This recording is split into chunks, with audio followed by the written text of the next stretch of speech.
I'm Rezlar. I'm Frosty. As nobody's really engaged quite yet. Yep. Oh, there we have a bit of. Oh, was that a triple stun for the Mystic? And welcome back to the Value Pack.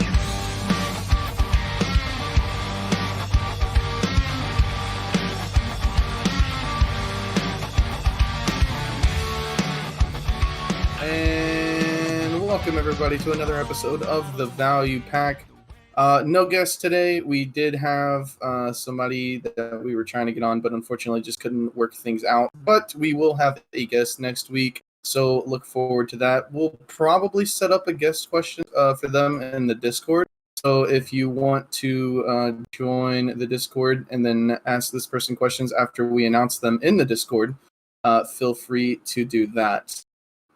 Today we got quite a few things to talk about, including some juicy drama. Oh boy, everybody loves their fair share of drama. But first, we got to kick it off with the split damage removal, which is very big for everybody except for Maywa. Wait, I wanna kick it off with something else first. I want to poll the community on this. All right. Okay. Poll. I have about 13 billion silver. All right.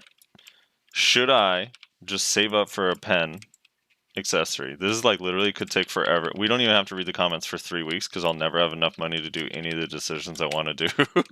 So we have time to get a response. Do I save up for a pen accessory, or do I switch from Eye of the Runes and Voltara Belt to full Tungrad accessories?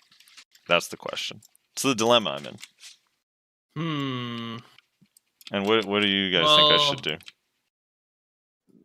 The rune rings and whatnot. Wait, which belt? You have Voltara. So and I have 2 Eye of the Runes at Tet and a Tet Voltara Belt.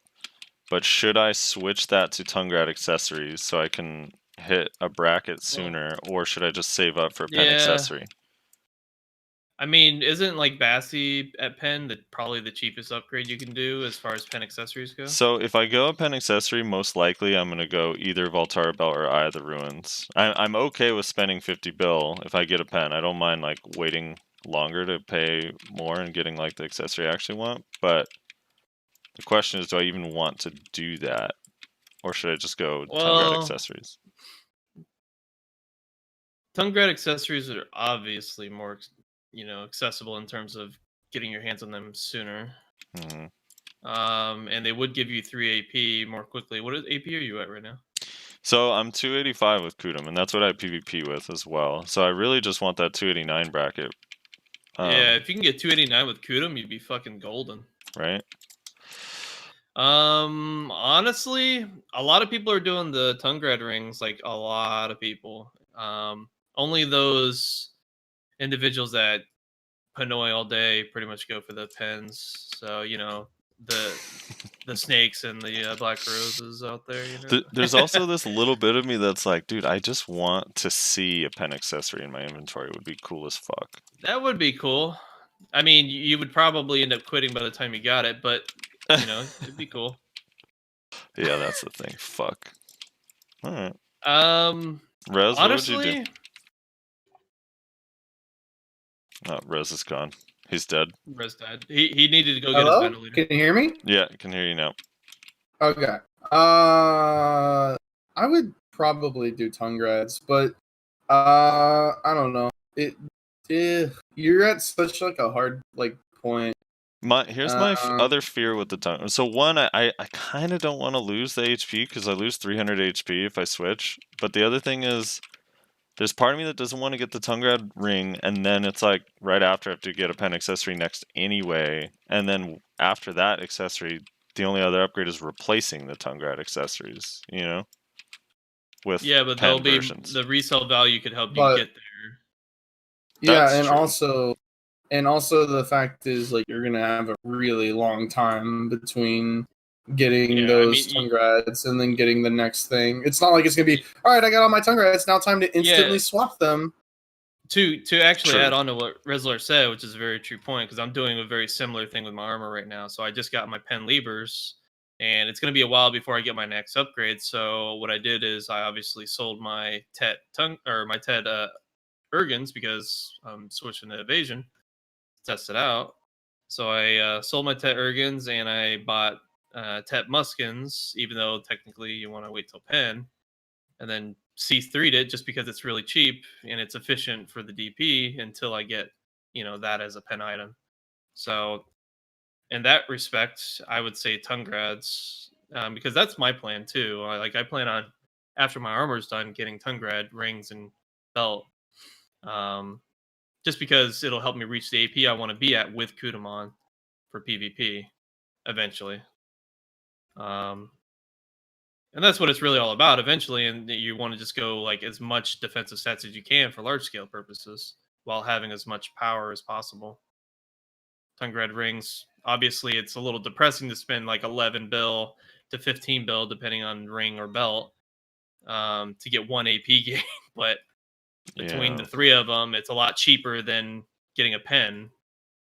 The sad thing is, no matter which route I go, like let's say if I go, let's say if I go with the Tungrad shit, or if I save up and get a pen, whatever ring or belt, I still have to Caphras a level on my main hand, or 2 levels actually, and my main hand's already level 5, so it's like 3,000 Caphras but it's stones. still far cheaper though, Yeah. Anyway, I don't know. That's the honest truth. Maybe I should just keep gambling, dude. I already love got a pen distortion, so that's easy enough. Easy enough. All right, split damage. Split damage removal. So, trying to think. There's another free AP coming soon as well, by the way. Right. I know when. Well, I don't know when we'll get that, but that's true. One of the Deeps gives us another AP and a DP. Yeah. So you won't have to cap her up. So split damage, and now so this week on our server we got it removed from Mewa and Musa, right? Did that already come to our server, or is that one more week until we get it? We just got it in live. Split damage was removed on all skills, as far as we can tell. Right, and then they're also going to remove it from most of Ranger's skills, Wiz Witch skills, Warrior, and I imagine, my guess is that they're just, as they're doing these balance updates, where they're kind of buffing Awakening a little bit here and there and balancing Succession, they're just removing split damage from everything. But basically, it's what it seems to be. But they're going to add a tooltip. Ranger, did you say Ranger Pre-Awakening as well? Yeah, Ranger Pre-Awakening, Awakening, and Succession. Or not Succession, that was the only... Yeah, no, you're right. Sorry, just Pre-Awakening. It was only Ranger Pre-Awakening. Never mind. Yeah, I thought it was only Pre-Awakening. Yeah, it's only their Pre-Awakening. Which is interesting. So yeah, but they're going to put a tooltip on stuff like Blasting Gust. So if there's any skill or Blizzard that does still have split damage, it'll be noted in the tooltip, which is a step towards like... Now they just needed to show us the PvP damage reduction in every skill, and I'll be good. Yeah, I mean these changes are also, I think, in an attempt to kind of like get other kits in line with each other, and other classes getting in line with each other with PvE. I think this is kind of their workaround for damage in PvP large scale, as well as PvE adjustments. Because I mean, there was definitely an increase of sorts for Musa and Mewa when we got the split damage this past week. So in PvE, you noticed? A little bit, not too much with the trash, but Musa got a much more substantial notice from it because they just have more AoEs on average. But they were behind us in terms of PvE potential and the higher end areas like, Histria and Star's End and stuff like that, typically. So I think they're more in line with us, if not on par in general now. I'm still waiting to hear more feedback, but that's what I'm hearing so far. I don't know, just my thoughts on what they're doing to kind of help balance things out with the split damage stuff. It's just... Are there any skills you're worried about for PvP? Because it looks like Meteor is not going to have split damage. And I don't know for sure if it does right now have split damage, but the idea of it doing more damage is pretty scary. Yeah, it sounds pretty in Node War and large scale. Like, honestly, like what we were talking about earlier, my opinion is, like, split damage shouldn't be on there for, like, the melee classes. The ones that have to risk more in order to get in and deal their damage. Because we don't have the natural defense of being away from damage and being away from the focus of the fight. That's what melee is all about. You're in the focus, unfortunately, and just is what it is. So split damage being removed on that kind of makes sense. Range classes, they have the natural defense of being away from the fight, typically. And I kind of feel like the mass majority of those skills, the AoE skills, they have a ton of AoE skills to boot. And when I see a witch wizard like teleporting in and 1v10ing people, like I understand that that's not exactly 1v10ing. He just comes in and surprises all of them and murders them. Anyone could technically do that with an alt or an ultimate, depending on your class. But I don't know. It seems more consistent on classes like Witch Wizard, and other range classes that could just come up behind and just mass AoE down. So having split damage removed on stuff like that is kind of scary to me. Yeah. It just reinforces the same thing. Like, Witch Wizards are going to be strong in large scale, and that's just going to be the way it is, period. Yeah, I mean, there's some skills that worry me, but overall, I think, I don't know. I think it should be okay. I almost feel like it'd be easier to balance knowing, like, the true damage in a weird way, like, long-term. At first, it might be kind of weird, but I don't know. I'm mostly concerned about, I guess, Voltaic, Cataclysm, and Meteor. That's my concern. Voltaic just, like, nuking groups of people really easily because it's just a super easy. We just hit this one button and murder people. Yeah, it'll be scary. Maybe that's how they deal with PA. You just do so much damage that PA doesn't matter, so you don't need anyone. That's the solution. If there's anything from that controversial ninja killing that wizard during PA, which we suspect is he didn't get the PA buff or it was bugged or something.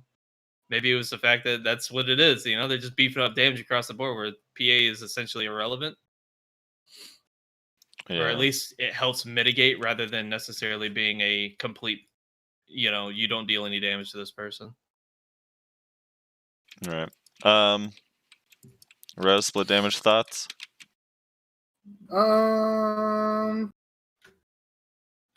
It should have split damage if it's a AoE ranged ability. If it's not, then it shouldn't. It's like Ancient Wave?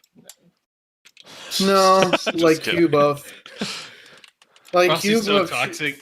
I don't know what skills on Zerker have split damage and what doesn't, but like Ancient Wave shouldn't. If it does, then it should be removed. Q buff should. If it doesn't, then it should be added. Because, like Nayashe pointed out, like when you're casting these abilities from range, if they are ranged and AoE, like that is inherently just a very loaded ability. And I understand that a lot of these skills, like Blizzard, have like these long cast times, but you are inherently safer because of the range and inherently more destructive or powerful because of the AoE. So it makes sense to have split damage on those types of skills. Right. But I'm Let's honestly be real, they're all sitting on cliffs anyways. Yeah, I'm honestly way more interested in them adding the text that tells you because as I've said since day one of playing this game and getting like interested in the PvP of it, why is there not more transparency about what we're dealing with? Like it just doesn't make sense to me. When they finally announced the hidden stat, we were like, "Oh, good, they're gonna show us everything," and then they didn't. And so it's like, it's good that it's another step towards actually giving us all of the information that we need. Cool. Let's see. So Global Labs, they've been buffing Awakening classes a little bit at a time. The buffs are mostly pretty subtle across the board. They already touched Kuno a little bit in Awakening, Meiwa a couple times, Musa now. Kuno, they made Chain Crash spammable, which is interesting, and added PvE crit damage to it, and then lowered the cooldown on Lunatic Discus, and then made Dance Macabre cancelable after both Lunatic Discus and Chain Crash. It's basically trying to get Kuno Awakening PvE kind of in line. Yeah, I'm hoping they do more. That we already got that on live server I think a week ago or whatever. But in this patch, in this most recent one, they buffed a few more Meiwa skills, some Ninja Awakening skills. Ranger got some significant changes. They lowered the cooldown of Nature's Tremble and Regeneration by like one of them went from like 25 seconds to 19, the other one from 23 to 18, I think. And then the flow to Elven Rage no longer has Air Smash. It's instead a Down Smash, which is kind of interesting. I don't know that you'd use Elven Rage in a combo ever, so I don't know if you'd actually be able to use that because it's kind of slow, but maybe one of these geniuses can figure it out. And Sork got an accuracy buff. Oh, dude, That one is just Moose is gonna really... love this, dude. When I first read that, the first thing I thought about was how much like I hear Moose is complaining about accuracy. Yeah, their awakening accuracy is just dog shit.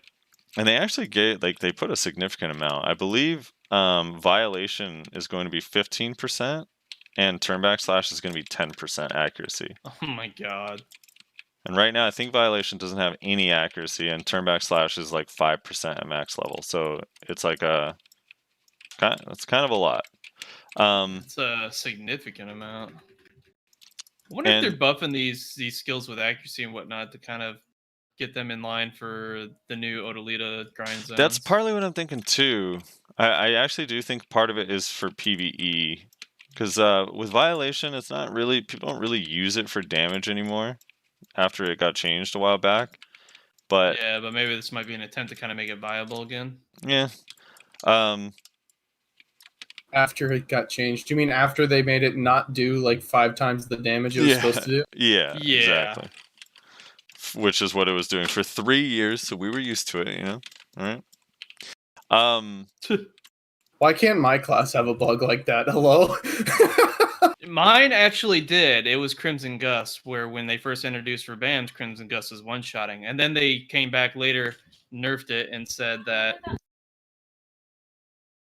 I actually wouldn't be surprised if at some point in history Zerker probably did have some crazy bug, because wasn't there there was some weird shit that got changed on Zerker, but they always like discover it after long stretches, and then it gets nerfed immediately after it's discovered. Yeah, nobody gives a fuck about us until people start dying, and then they're broken.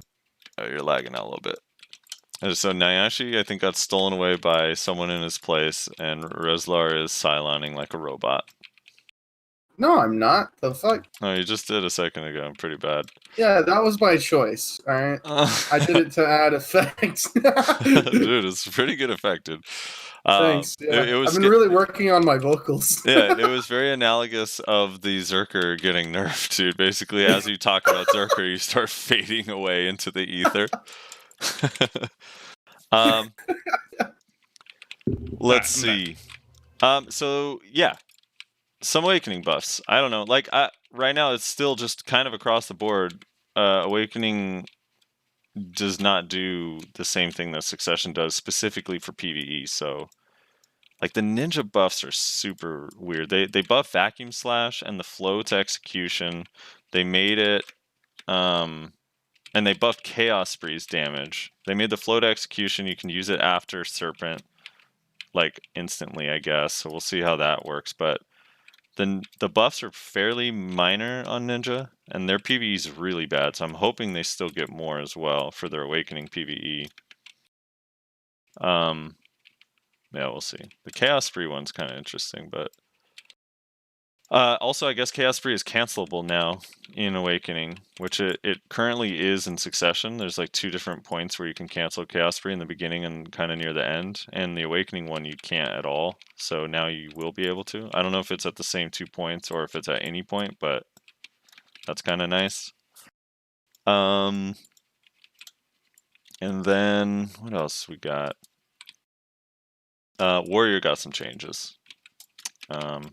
Reckless Blow Does a lot more damage. A lot more. A lot more. Which will be cool, I guess. You know. That one's PvE and PvP, so yeah. Yeah, it's just, you know, you just casually get E-buffed and Reckless one-shotted. Is that big does deal. Reckless instant full cast if you have E-buff up? Or is it just the Yep. speed of it is faster? Okay. No, it's full cast. That's kind of cool. I like that. Dude, it's so funny. It's kind of cool. I think it's cool. I don't know. Dude, I noticed like They did that for Mewa this past Global Labs patch. They said on E-buff, Petal Bloom does its full damage insta-cast rather than Really? needing to charge, but that's not on live yet, It's- right? Or is it? it's not on live yet. It's on. Wait, I Global thought Labs. this was pretty common amongst all the classes. No, Mewa No. didn't have that before. I don't think Oh. I have that on any Matter of fact, I class. didn't even know I Warrior. guess had it's that just all the before. ones I play, because Zerker has it, and I think Archer has it as well. Oh yeah, Archer does the Luthrigan's Call, right? And Yeah, Piercing Light? Luthrigan's instacast if you have E-buff, and Ancient Wave and Titan Blow Oh, okay. instacast Well, if you that's have you debuff. see, that's typical of Mewa to be last on the list. You know. Well, hold on. I don't think any class I played does that I've played. That Does I can think Sork of. not do it? No, Sork doesn't have one. Tamer doesn't have one. Kuno doesn't have one. Ninja doesn't have one. Can we be real? Sork doesn't need that. No, Sork, they don't need it. I'm not saying any of them need it. I'm just saying they don't have it. So I think that's just Rezlar just happens to play only classes with that busted ass ability. Yeah, I guess. I don't know. Fucking flavor of the Jesus. month ass noob, dude. Yeah. Well, that's kind of cool though. I like that change for Mewa. No, I was fighting a warrior the other day. I realized too when I was fighting this warrior how infrequently I see E-buff used, because E-buff is something that you usually don't use in 1v1. You probably use it at a grind spot, but most of the time I run into warriors at grind spots, they're succession, so I don't think it's as easily noticeable when they do their E-buff. But like an awakened warrior E-buff is so fast. I was dueling this guy in VA and he was like, "Can I E-buff for this fight?" And I was like, "Sure." And I was like, "What the fuck?" This dude Yeah, is so Warrior fast. E-buff basically makes them a Musa. Yeah, it's pretty cool. I don't know, man. Warriors they're getting a little crazy on their PvE too. I actually just watched there's a video some friends linked of a warrior that's like 277 with Kudum. I think it was 277. That gets 5.7k trash with Awakening on a normal loot scroll at Stars End. Jesus fucking Christ. It's actually And insane. yeah, now Reckless Blow about to do more damage too. I don't really have a problem with it personally, but I just want everyone to be able to do that. That's all, you know. I agree. So also in the patch notes, they mentioned in their little dev note that they're going to continue to balance and to expect class changes to Lan, Valkyrie, Tamer, Succession Kuno, and Gold Ditch. So that's next week. Whatever that chick is. Yeah. I don't know of all of those. Some of those might not be just Awaken or Succession or whatever. Who knows? We'll see. But at least you know more and more changes are coming.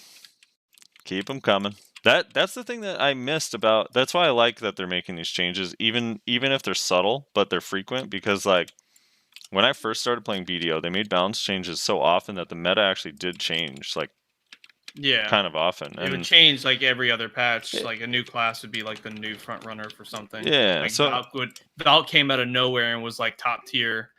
So even if the balance Um, isn't perfect, as long as the meta is not stale for super long stretches, I'm fine with it. So yeah. Yeah. I mean, I'm fine with that too. I just don't make something so absurdly, insanely, overbearingly powerful in comparison to a lot of other classes. Like right now, Guardian and large scale is just insane.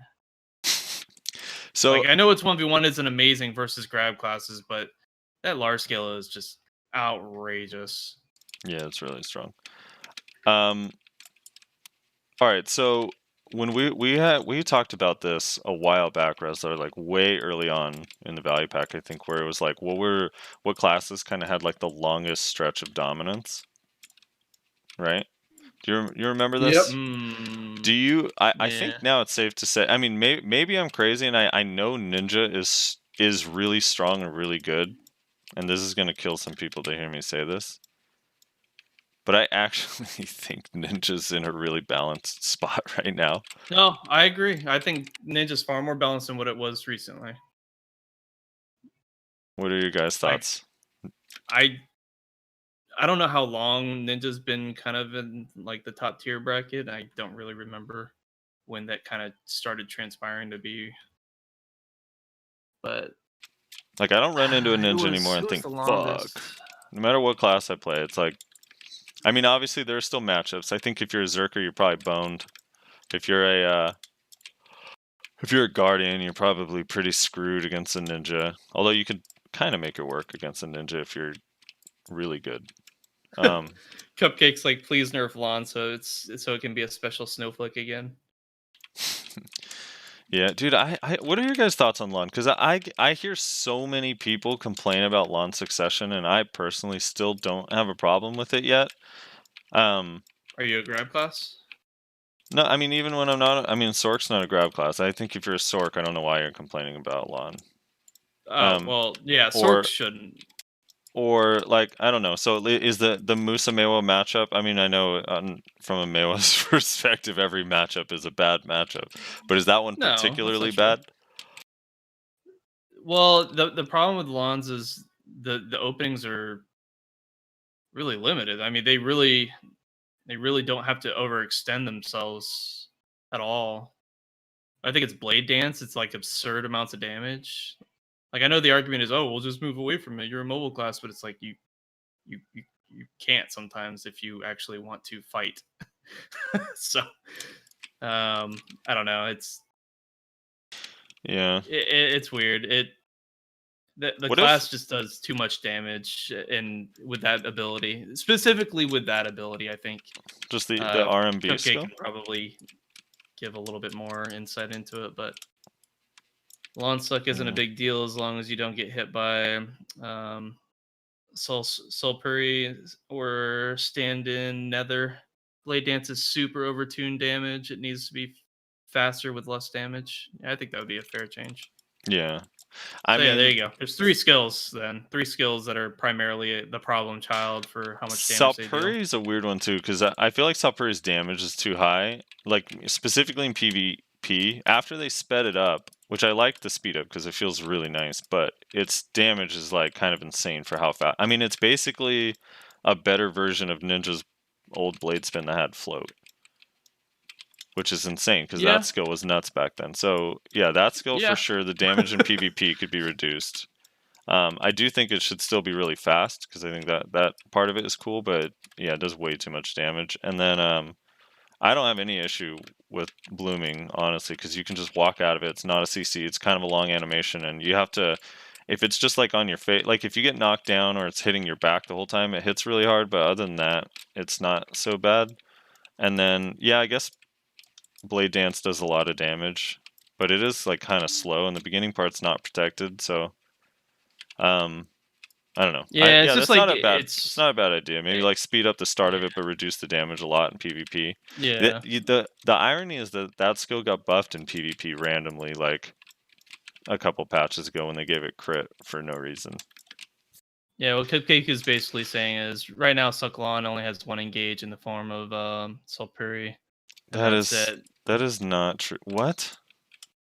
Furious Chase is not an engage. I'm going off what he says. Furious Chase is not a good engage? How on earth is Furious Chase not a good engage? It's literally I think he might mean large scale. Oh, like for well, yeah, Furious Chase isn't good in large scale yet. Yeah. I mean, but you're a flex class. Like, I mean, Yeah, you're not really supposed to dive into a ball. Dude, if you're not diving into the entire enemy ball, are you even Cupcake? Like, come on. Furious Chase is a great engage, dude. And if you position yourself right, it's also good in like 1vx, honestly. Yeah, that engage is super good. And you can go into Phantom Dance and Blade of Blood so easily from it too. And Blade of Blood is SA with a stiffen. I think the main problem people have with Lawn. It's just how protected they are. Kind of in the similar vein as Sork. Yeah, that's what I was thinking. I think even like the damage, people wouldn't care as much because, like, I mean, once you get DP, like all these super high AP lawns, like it doesn't feel like they do that much damage, at least in my opinion. So like, I think it's just a little bit of the. It's like they have a lot of protected damage, I guess. But if they just maybe they just need to give it the old iframe stamina cost. I know that would be harsh, but they have a lot of ways to move around in succession, so I think it'd be fine. Yeah. I really think that's just what it is. It's literally just that people are annoyed that it has as much protections as it does. So, I don't know. Yeah, I mean, people talk about, like, I still think Sork is way, way, way worse right now. Like, way more oppressive, way harder to deal with, and just better all around. But the way I hear people talking, I feel like people are more upset with Lon lately than Sork, and I don't agree with it personally. But it is what it is. I don't know. The irony is, like, the first few weeks, everyone said it did no damage, and now it does too much damage. But I don't know. It's weird.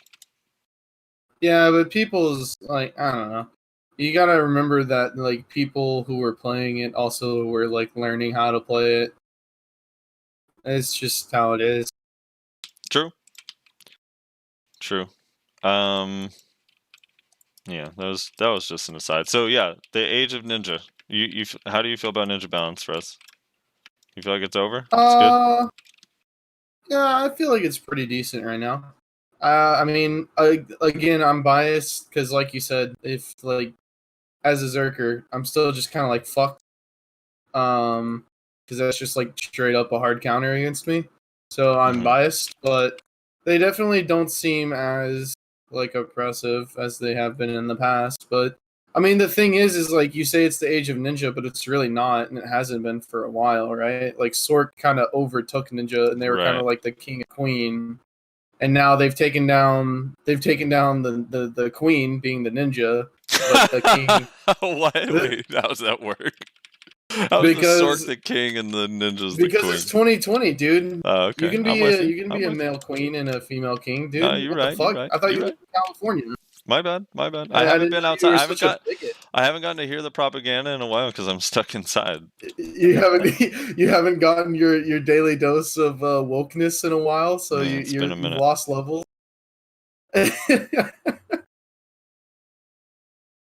Yeah.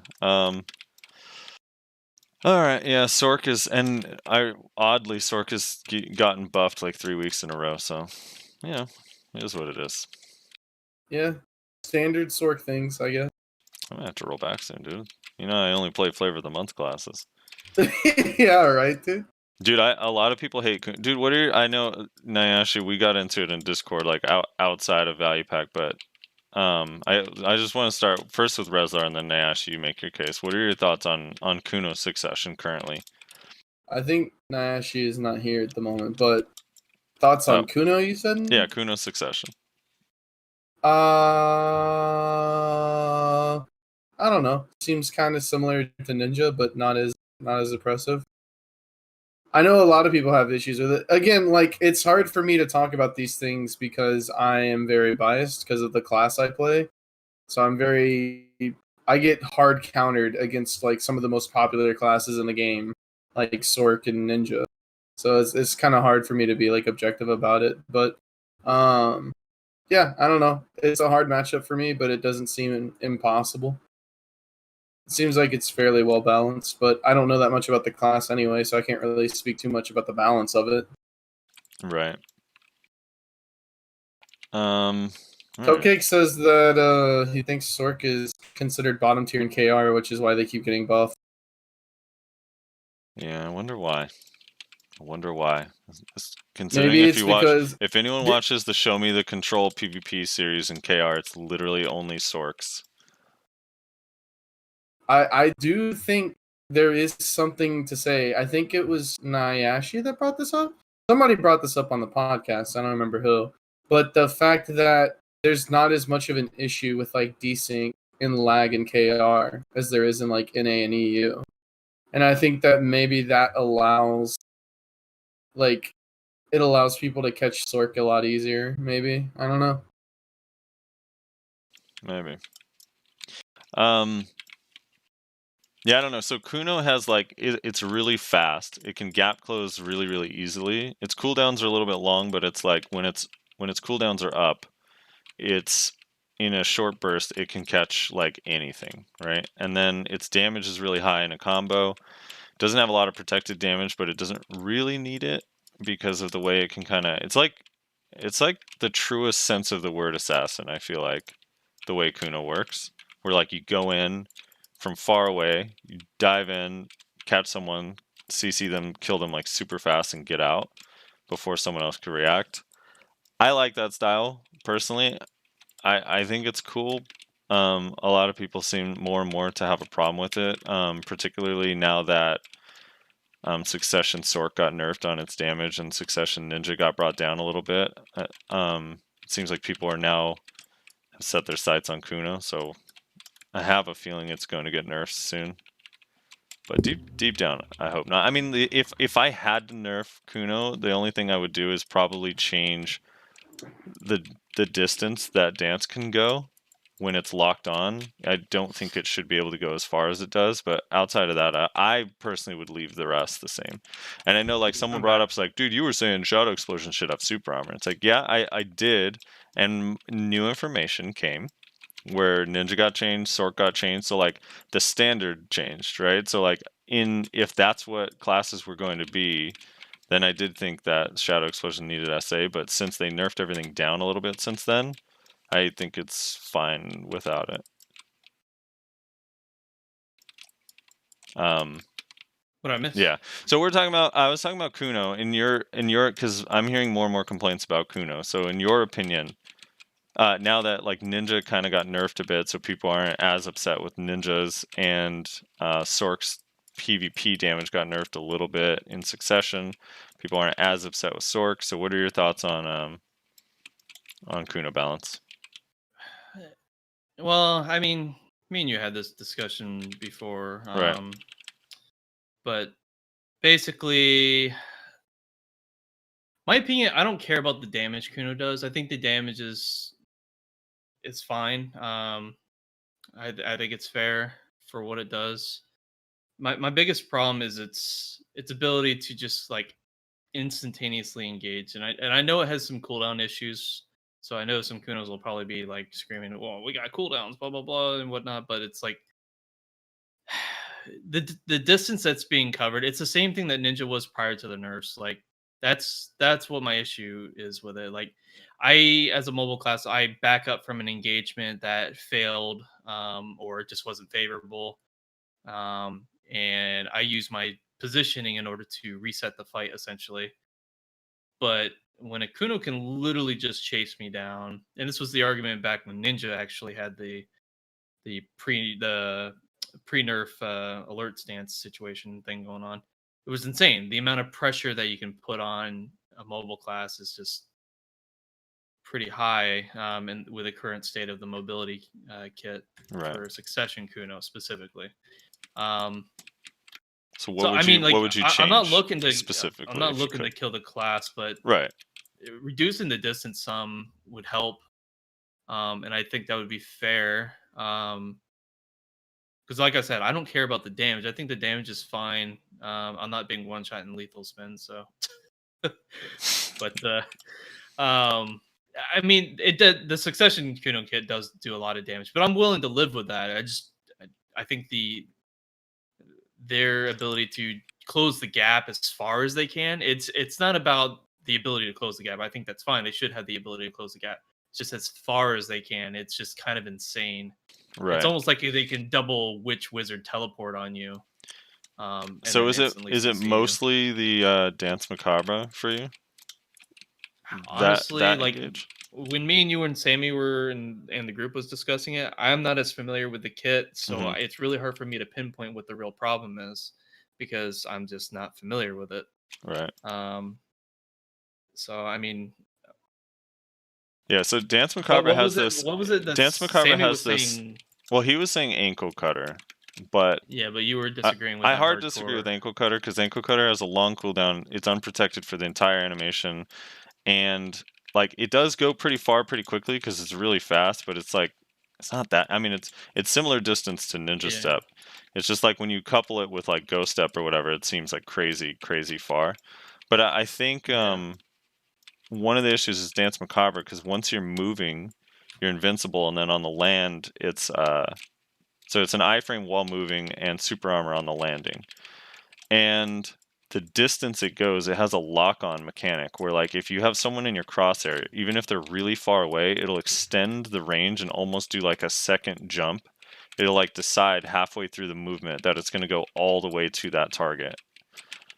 And maybe that mechanic is just too much and should be removed. You know, maybe it should just be like Yeah. a standard set distance leap, you know?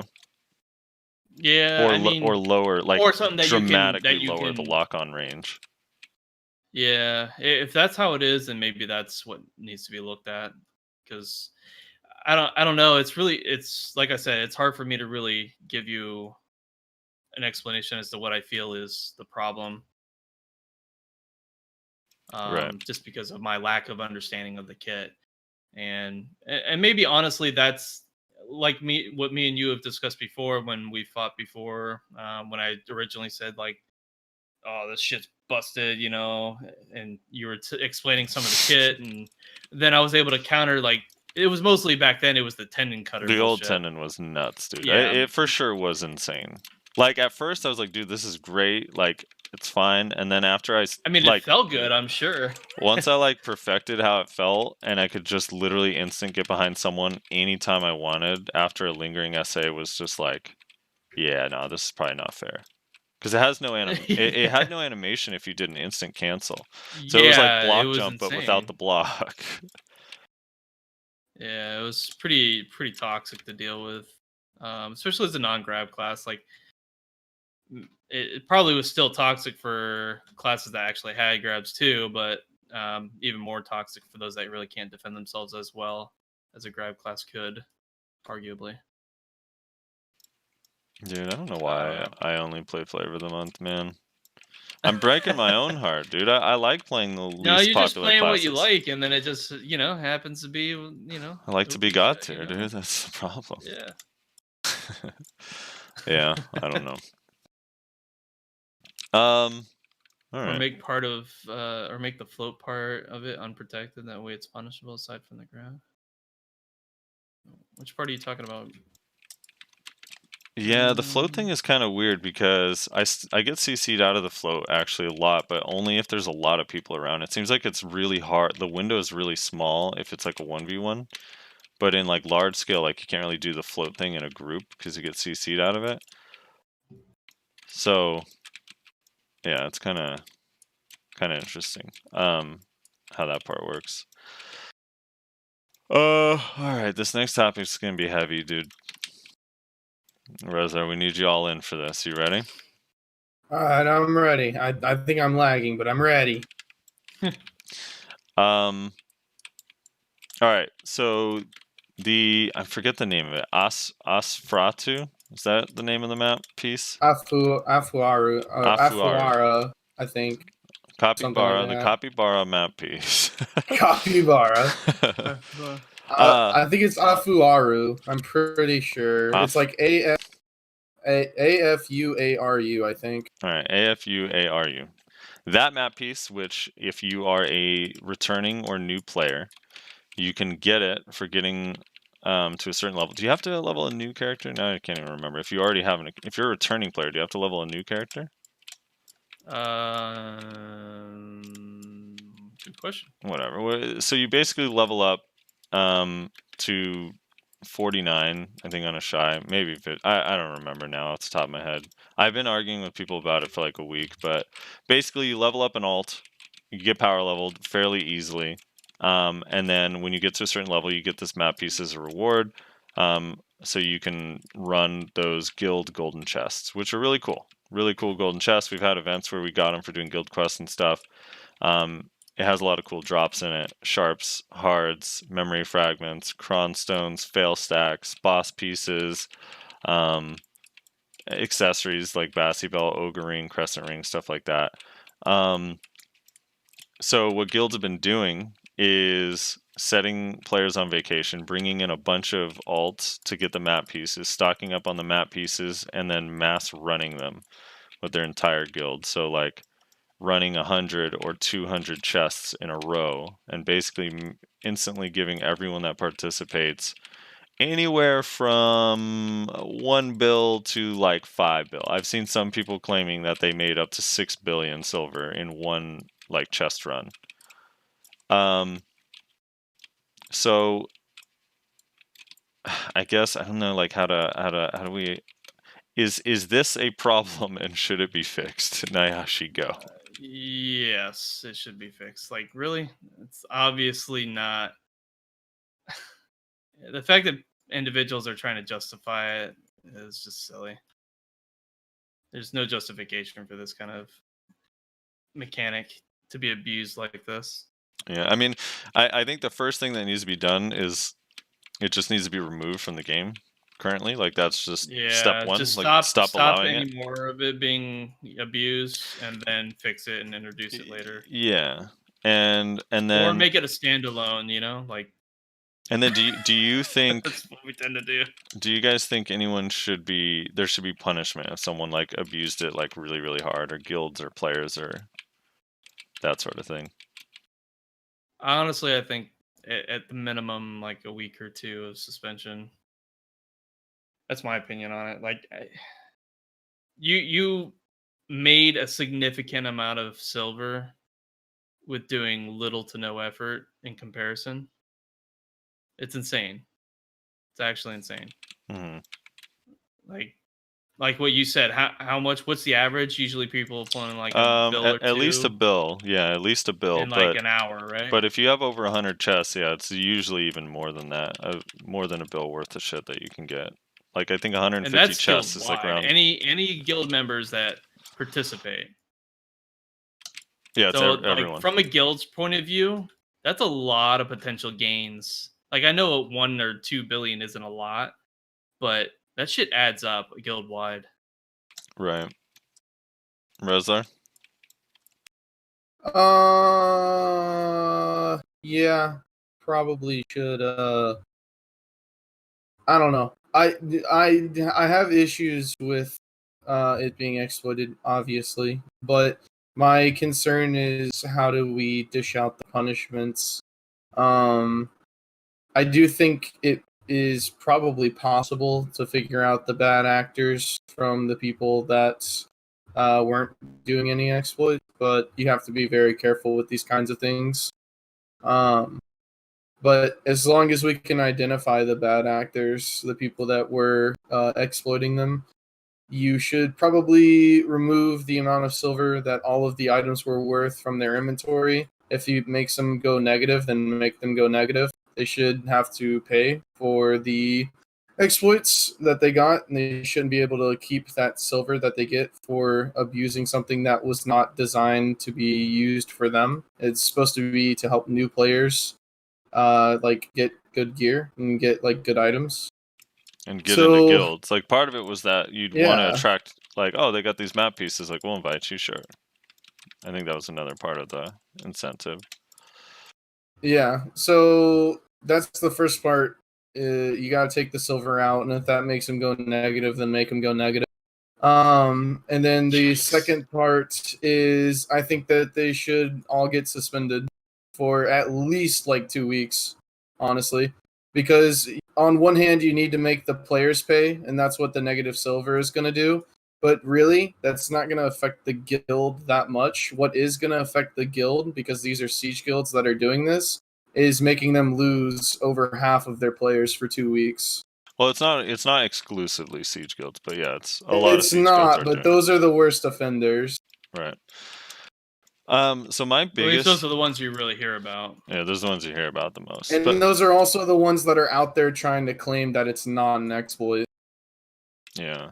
Yeah, I mean, to add on to that, like, the PA and Pearl Abyss have had, like, a really weird track record with actually handling hackers and abusers and whatnot. They just don't handle everything how they should. Like probably what I've seen like on Reddit, for example, someone was commenting on this. They said probably the most uh,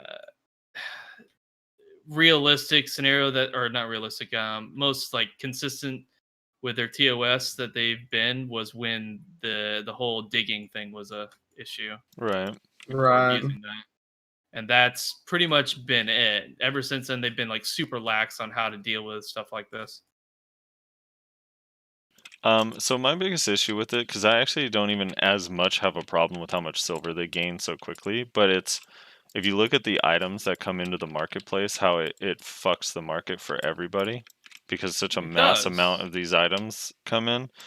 So it drives the cost of valuable items down, and then the cost of easy to obtain valuable items down, like sharps, hards, base boss pieces, accessories, etc. But then the items that are not included, like tongue grad rings and distortion earrings and that sort of stuff, goes up in price because all of these people that are selling the shit have extra money and are able to buy out like the important parts of the market. So it's like super negative hit on the market, and I hate that so much.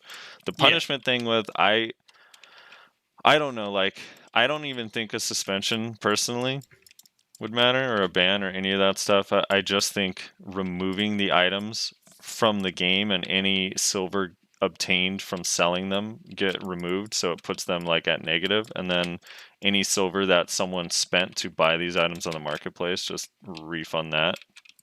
Yeah. Kind of the same way they did with like the Black Syrups. Star swords and the distortions when they got sold. But yeah, in SEA or SA or whatever server it was, the syrup necks, when people were abusing that. So Yeah, they've proved that they can do it before, so that seems like the least that they could do to fix this time. yeah, I mean, maybe if there's some people that are like way abused it more than others, maybe a harsher punishment. I don't know. That's hard to say though. But I mean, just for the economy itself, it would be nice to have the items removed from the game and the silver. Also, like, someone returned. in silent chat said if they're a partner, they should lose their partnership, which I do agree with as well. Yeah, I agree. If you're openly, how can you be a partner if you're a cheating scumbag? Like, yikes. Yeah, if you're openly cheating, then yeah, I could see that, especially with the BDO partnership program or whatever. Yeah, I mean, that's the thing though. It's like, so what do you guys make of the argument that it's not exploiting because it's just like a part of the game? Like, I know, like, Well, that's such a stupid argument though. Like, how could you not see this as an exploit? This is obviously not right for returning or newer players to get billions and billions of silver within a couple hours. Like, come on, use some common sense. That's such a fucking slimy way to try to justify it and say, oh, well, anyone can do it. Well, no, people that are actually trying to play the game normally are not trying to fucking abuse it. Someone found it out, spread it among their guild, and they're abusing it, and that's just the fact. Like, that's clearly clearly not intended. Yeah. It's just do you guys silly. think, in your honest opinion, that Cacao will do anything? No. I think they'll do something, but it's probably not going to be enough to where everyone's like, you know what, that was good. They'll target the people that made excessive amounts, and that's it. They won't do anything about lower amounts or people that were with a guild. Like, by lower amounts, I mean maybe like, I wouldn't being be part surprised. Of a couple hundred. I wouldn't be surprised if they removed some items out of people's like inventories. But aside from that, I doubt they do anything, honestly. Yeah.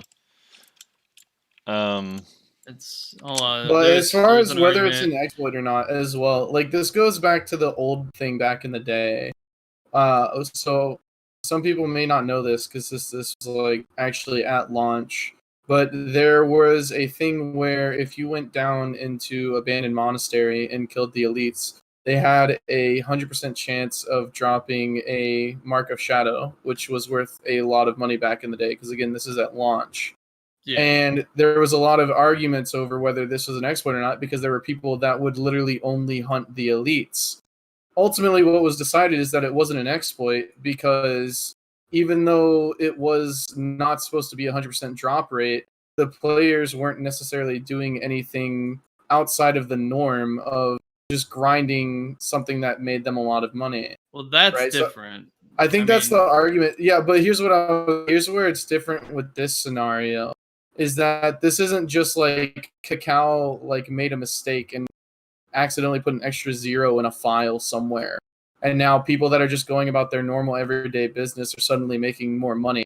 This is people literally conniving and coming up with schemes on how to abuse a system that was put in place to help new players. Yeah. Like it's just not. I know that's the argument they're trying to use. They're trying to use the same argument as that situation back in the day, but it's just not a one-to-one comparison. Right. There's a lot more steps involved. Like you have Right. to. I mean, See, you're this- getting this a is whole why- separate this is a- account, a separate email for that account. Your guild has to put everyone on vacation, invite all these people to the guild, kick a bunch of people from the guild. Like there's a lot of steps that you have to go like Yeah, really out of your it's- way to abuse. It's obviously being abused. You know, like there's Yeah. no way to explain it. And this is precisely why when the whole seasons thing came out, I said my only concern was how are veteran players going to abuse it. This Mhm. is exactly the kind of shit that I'm worried about. Yeah. Because we have too many fucktards that decide they want to go ahead and just use whatever they can to get an advantage.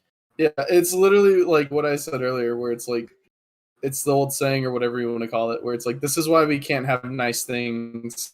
Is because like they try to do something nice for like new players or whatever. They try and do this like cool thing or this cool idea to like help certain demographic of people. And then all the veterans are like putting on their fucking nerd glasses and being like, how can I exploit this to the maximum potential? It's like actually so retarded. And then it results in us not being able to have those cool events or those cool mechanics for the new people. Yep. So nerf Sick- Sork. Sick too Sork, sick yeah. in chat. Dude, sick too sick fucking killed me. In your chat now, she says, damn, am I in the wrong stream? I'm trying to run some chess. Yeah, dude. Fucking hell. Shit.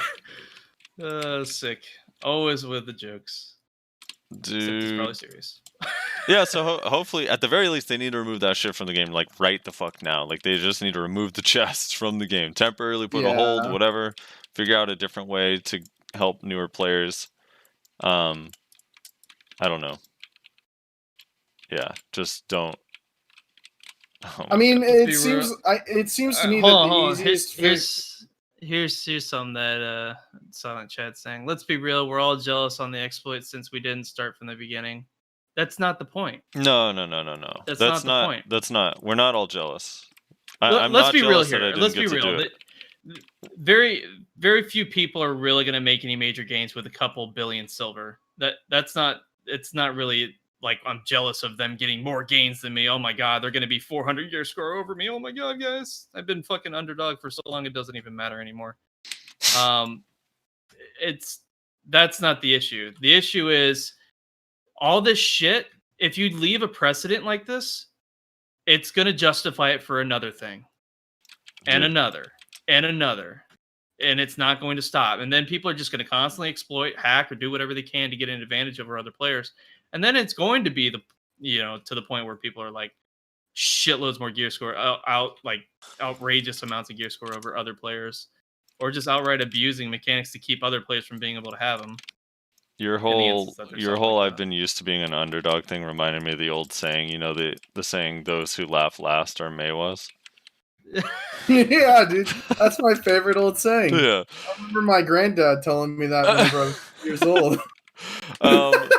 Dude, I am not. I literally am not jealous at all. I don't care. It just I speaks said like to a my large thing is not even accessory jokes. I don't care about even the personal gain of anybody. I don't, honestly. Like if someone suddenly one day gets, you know, like a bunch of pen accessories, like one tapping on no stack, like that's insane, but I honestly don't care. It doesn't really affect me in any way.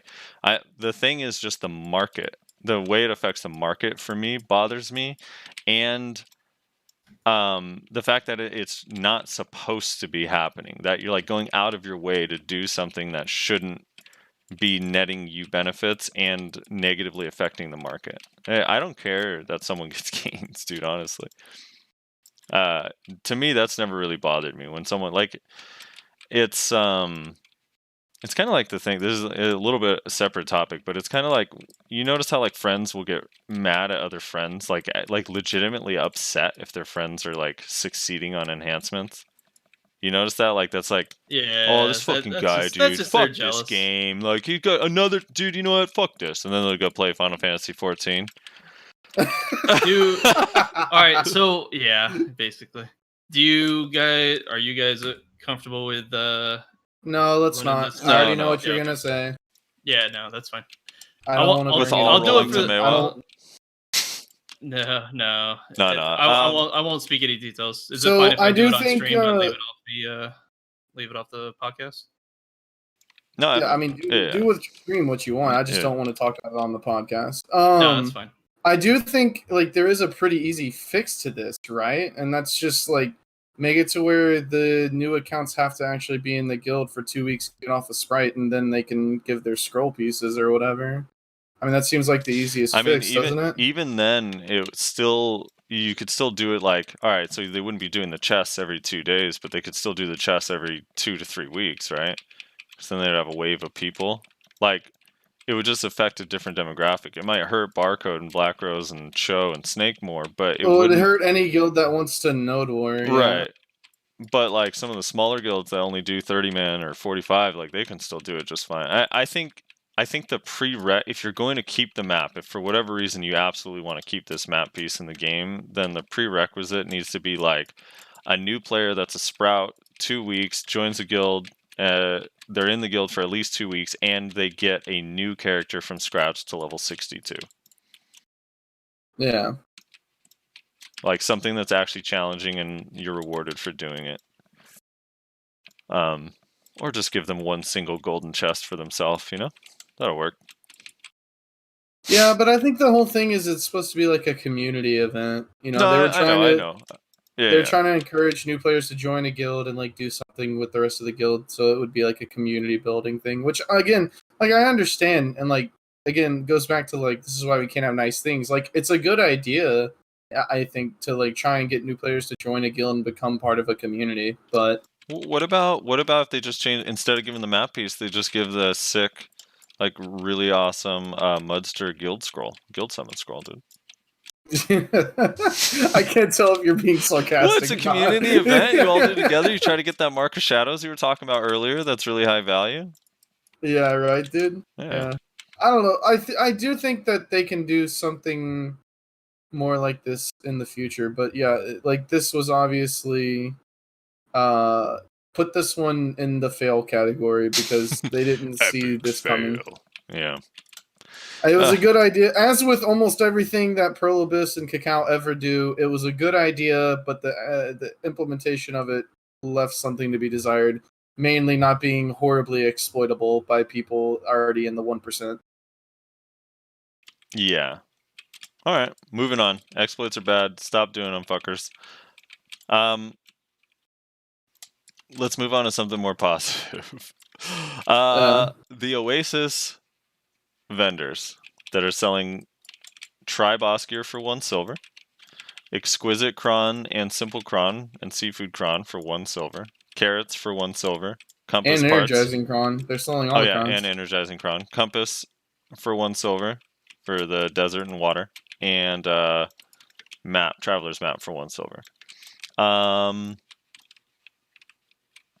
of cool. They have no. Yeah, it's awesome. They have no end date for it yet, which is well, also this interesting. is. I think this is in response to Corona, right? Because this is. I heard somewhere that this is normally available to the people in KR that go to PC cafes. PC cafes, yeah. Okay. So I think that this was a response to coronavirus. So I doubt that they'll take it away until things start returning to normal across the world, and specifically in South Korea, most likely. So how are you guys using the event, if at all? Nayashe is still talking to a stream about the thing he wanted to talk to, but Okay. I've been using it to level up my characters. Right now I'm grinding on Mystic.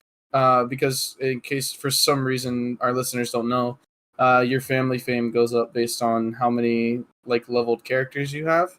So you can literally increase your AFK daily money that you get for doing absolutely nothing by just leveling up characters. And the reason Rezlar's leveling his family fame, it increases the limit on how many costumes you can sell each week in the pearl shop. Costumes, I forgot about that. And since Rezlar's been hitting the cap every week, it's like, fuck, dude, I gotta level some characters. Yeah, dude. I'm like, dude, I gotta be able to sell 30 costumes instead of 25. What the hell? Yeah. So yeah, I've already gotten my Musa up to level 60. He was level 59. I got my Striker up to 60. He was level 58, and I'm currently working on my Mystic. I'm about to hit 59 here soon. Started at level 57. So I've basically just been like leveling my characters to 60, running back, swapping characters, getting more Oasis gear on the next character. Which with Oasis gear, with my accessories and my bells, I'm currently at 262, 264, 274. So more than enough to kill polys with. And I just slap on my 600% scrolls and my 530 scrolls, and then I just go and level up really quickly. I'm probably going to try out a couple characters the same way. I'll just use my gear and then put the weapons. I kind of want to try... I'm gonna get skill points on a Valkyrie and a DK. The Valkyrie is gonna be treacherous because my Valkyrie only has 700 skill points, and then my DK has like 1400. So I just want to see how those classes feel. But outside of that, I'm not really gonna use it. But it did make me think about something. Let's remove in this hypothetical. I'm gonna give you a hypothetical scenario. Let's remove all the meals because I don't want them for future reference. I wouldn't want the meals in there forever. Let's remove the carrots, the compasses, the traveler's maps. But why the carrots? Hold up. I like the carrots. The carrots are a thing that people life skillers can make money like making carrots, and if they're free, then you would never make carrots. Kind of removes the life skillers. No. So let's remove everything from there except for the tri-boss gear. Do you think it would negatively affect the game in any way if they just left that there permanently?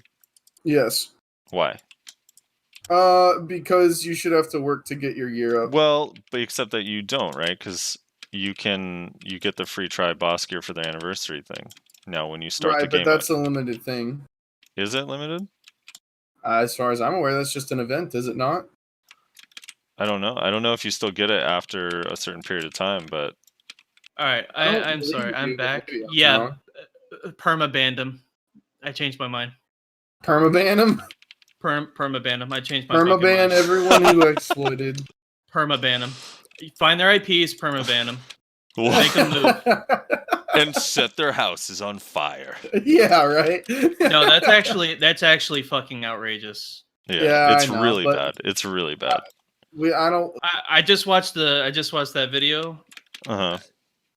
I know. I've seen them all. And I'm not gonna say any details because I want to keep the podcast separate. But yeah, for anyone listening, I'll give just a slight bit of context. There is a certain person who has been trying to reason that what the chest exploit has been totally okay. It's not been an exploit, etc., etc.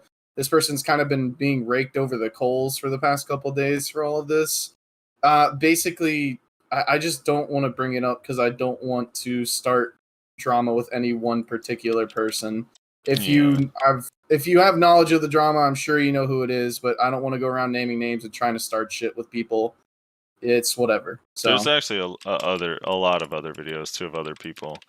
My favorite part, it's hard to prove. And then it proceeds to prove it for like literally the next 5 minutes. So, I'm scrolling and scrolling.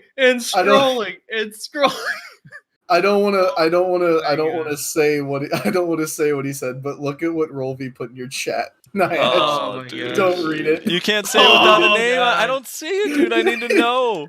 I can't pull it up. I'll screenshot it. All right. Yeah, screenshot for him. I can't say any of that stuff on the podcast, guys. I'm sorry, but it's so good though. Oh my gosh, that's so. Oh, dude, I feel so left out, dude. Here, Frosty, How I could you? linked it. I How linked could it. you? How could you be so? How could you be so delusional Yeah. to think that that's not? It's all not right. right. Dude. It's all right. It's not the only one, dude. I've heard it actually from quite a few people. Oh yeah, I mean, basically everybody who's taken part is going to say that it's not an exploit, right? Anybody who benefited from it is going to be like, no, dude, totally not an exploit. Did PA say it wasn't? So- it wasn't intentional. so- They are investigating. Yeah, they're I mean, they investigating. clearly know it's probably. They're just investigating on how to punish these fucks. Right. Yeah, that's really what it comes down to.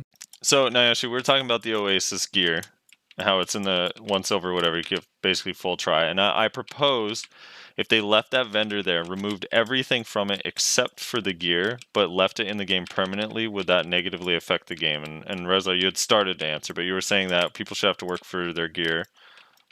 Right. What, the try gear? Yeah, the try gear. I mean, they're basically doing that with the season stuff soon, anyways. Right. Yeah, but again, that takes effort. You can't just go to the store and purchase it for 1 silver. I mean, it's pretty minimal effort, though, right? But you can't enhance it. I mean, it's the same principle as the So season level- gear, right? Well, The yeah, the season season gear- gear you get really easily, right? It's like really, really easy. It takes like no effort to get it to just So you still try. have to level up your character. It's like a and shit, do tutorial. not? The Well, you still have to seasons- level a seasons is character like a to buy tutorial. gear to buy this gear too. I'm not saying start with like a level Yeah. 60 character or anything. I'm just saying like there's for me personally, because you can't put crystals in. It's not like legit gear, right? Like you can't edit or remove crystals or enhance it or sell it or profit from it. Like it's literally almost like just starter training gear. I almost feel like that the game Yeah. has gotten to an advanced point. This is just from my point of view that I don't think it would be a bad thing to leave that vendor in the game permanently for new players. I mean, I agree. I agree with Frosty on this. Mostly because what it's going to do is it's going to encourage the lower gear score players to go for risky enhancements because they have something to fall back on. So it's kind of like Rezlar's sitting there like, wait, lower gear score. Hold on. wait. He's taking notes now. Rezlar already fell Hold back on, on this hold on, shit. let me write that down real quick. Let me write that down.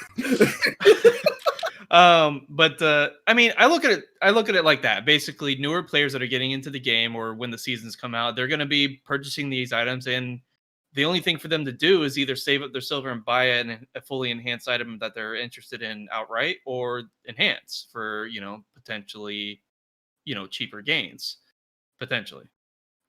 So that's how I look at it. They have something to fall back on. It helps them feel more comfortable with risking a pen enhancement on armor or weapons, or maybe a TED accessory, because they can fall back on something.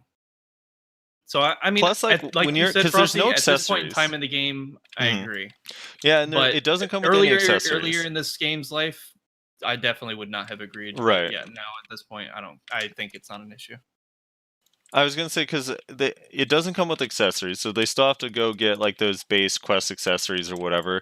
But if you think about it, like when it all is said and done, and they put all that gear on, you go get like some base accessories from Valencia or Kama Questline, like all that shit. Like you're still only what, like 210 AP, maybe even less. I don't know, because you have no tet weapons, so it's like they still are only gonna be at like lower end spots. But it's just kind of like. Yeah, I just it's feel like not for an a entry level into PvP type thing. Yeah, It's for a not at new all. player trying to like grind Sassans or something, like I don't even know. Where do you go if you're a new player? If you didn't have any gear. You go to Burr and start life skilling, man. True. True. Yeah, I don't know. So I think if we're not at the point where it would be okay, I think we're getting to it soon. Yeah, What offhand does it give Yeah. you, Nuver? probably Kudum, I would assume. I think the box is yellow, if I remember correctly, though. So I think it is a Nuver. It's Nuver. Is it really? Oh, okay. Yeah. Well, that's 38 to 40 AP, 5 DP, 5 damage reduction, 3 AP against monsters, 10% all resistance. fine. Oasis is newer. Okay. Yep. All right. I have another separate. This is a completely off-topic question. So I Am Choice recently switched to a Pen Oros knot, which is the AP knot with 10% special attack damage. It has 1 crystal slot. Really? So he says it's better at his Special AP. attack, huh? He says it's better at his Yeah, AP. yeah. And he's probably right. I'm not doubting him, but I'm trying to think if I'm wondering if it's based on like what I don't know what crystal setup he used or whatever, but so basically the trade-off is you have a little bit less AP, but at his AP he's probably not hitting brackets anymore, right? So it's just raw AP. Correct. No longer sheet, no Yeah. longer bonuses. So he can keep without. If he's losing though 10%, actually 12% critical hit damage from corrupted because he can't have 2, and the extra 2 AP from the corrupted, and I imagine, I don't know what crystal he's using in there, but he's at the very least losing 2 AP and 12% critical hit damage, and the additional AP you just get from Nuver for being Nuver. And then can you put a Garmoth heart in an Oros? No. You can't. So like honestly, there's the argument for green weapons. If you really just are trying to squeeze out as much damage as possible, I think it's just not to your benefit defensively anymore. Like, and he's probably making this decision because he feels like he's not surviving shit anyways, which I get it, but he's an evasion Zerker, dude. yeah, but I think he still says he's dying to He's stuff, dying? but it's better than what it was originally, I think. Yeah, I thought it was interesting, and then I really started thinking about it, and I feel like you lose so much switching off of a boss. Like I almost at that point still Yeah. think just Kudum would be better Like, because it would make him more tanky Think with the about evasion. just the Garmoth stats: the 10% special evasion, the 150 HP, the 100 stamina. That's huge. Yeah. But That is the alone. reason- And then I think Hold he on, said is it the does the reason- most damage. That was what he said. It does the most damage Yeah, at his that's what I gear. was about to say. Is the reason he's not swapping that for the 10% special attack damage or whatever? yeah, it's all for the special attack. Yeah, the special attack damage because it makes it because that 10% is crit, down attack, air attack, everything, back attack, and crit. So it's like, I guess overall it's more straight up damage, but at the sacrifice of Garmoth's heart and potentially DP if you wanted to go Nuver or Kudum, I mean, which I think because now they use evasion. I don't know. I wonder why he doesn't want to use Kudum. Maybe it's too much AP loss. It gets him below that 310 bracket, dude. honestly, you try to get to 300 AP with Kudum. That's the end game. That's your end game, you noob. It's your end game. But I mean, that gives you obviously a lot more defense to work with, evasion to work with, accuracy as well. I mean, what's the hate? Yeah. I mean, I don't know. I feel like the end game goal for me personally is like, if I could be 301 with Kudum. I know. He said Rolvi said the only reason he's using Oros is for castle defense. For castle defense. Probably for okay. cannon. So does cannon that mean spamming? he's still using a Nuver or a Kudum like otherwise? He's probably still using a Nova or Kudum, yeah. I mean, obviously for grinding he's using a Kudum, but what's he using for PvP like open world? He uses Kudum normally. Okay. And Kudum in PvP. So yeah, he's using the standard build. I guess it's just for castle defense because all he can do is just cannon spam, Right. So you might as well just pump out as much as much damage as humanly possible. He's like 301 with Kudum. Okay, yeah. So he's at the desired AP to be. Right. Dude, I want 301 with Kudum. Dude, I want 301 fucking Kudum too. What are you even on about? This is ridiculous. It's actually ridiculous to have that kind of AP. How do I get 19 more AP, dude? Basically maxing out the Kafirs in your weapons.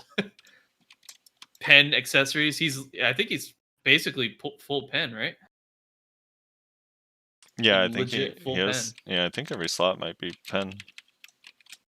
I mean, once you get to I'm 277 Kudum. Another distortion puts me at 280, and I have Blackstar. If I just switch it to a Zarka, I could start pumping Kafirs into it. That gets you an additional 8 AP if you C20.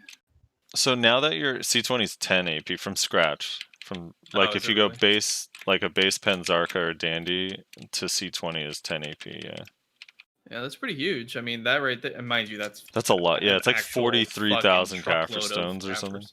Yeah, it's over a couple 100 billion, or it's about 120 billion or something like that, right? Yeah. Yeah, it's insane. Not realistic for most players, but What a pen ogre, dude. yeah, Pen Ogre, that's 5 AP right there. That helps you get to the 290 really quickly. He has Pen Bassi, I think, and then Pen Crescents, maybe. And then I'm assuming Pen Tungrat earrings. I don't know. I haven't looked in his gear in a hot minute. Yeah, it's But been a yeah, little and bit. then yeah, I get you there pretty quickly. Did He you has see Pen the Narcs. Did you see the clip of Choice at Garmoth with his Doom Horse? Oh yeah, that one's actually pretty old. Oh, is that old? But yeah, Dude, yeah, I it's just saw older, it for the first but time. it's It's still pretty funny. dude. It's still funny. It's actually hilarious. Link it again. Is it in the chat still? I don't have it. Yeah. I want to watch it again just for the sake of it being hilarious. Have you seen that one, Rezlar? I think so, yeah.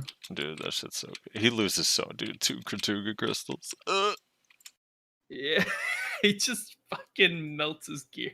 He just ran through so many ults with his Doom Horse, and then fucking lost so many, like over like what 800 billion or 800 million in fucking crystals. Yeah. So for those who haven't seen the clip, he's on his Doom Horse at Garmoth. He just wanted to knock people down, but he I guess he accidentally used the damage dealing ability, but he like charges or whatever, knocks people down and kills like 5-10 people and instantly goes negative karma, and then he dies immediately and he loses like 2 Hooms and 2 Kratuga crystals. Or 2 Elkar crystals.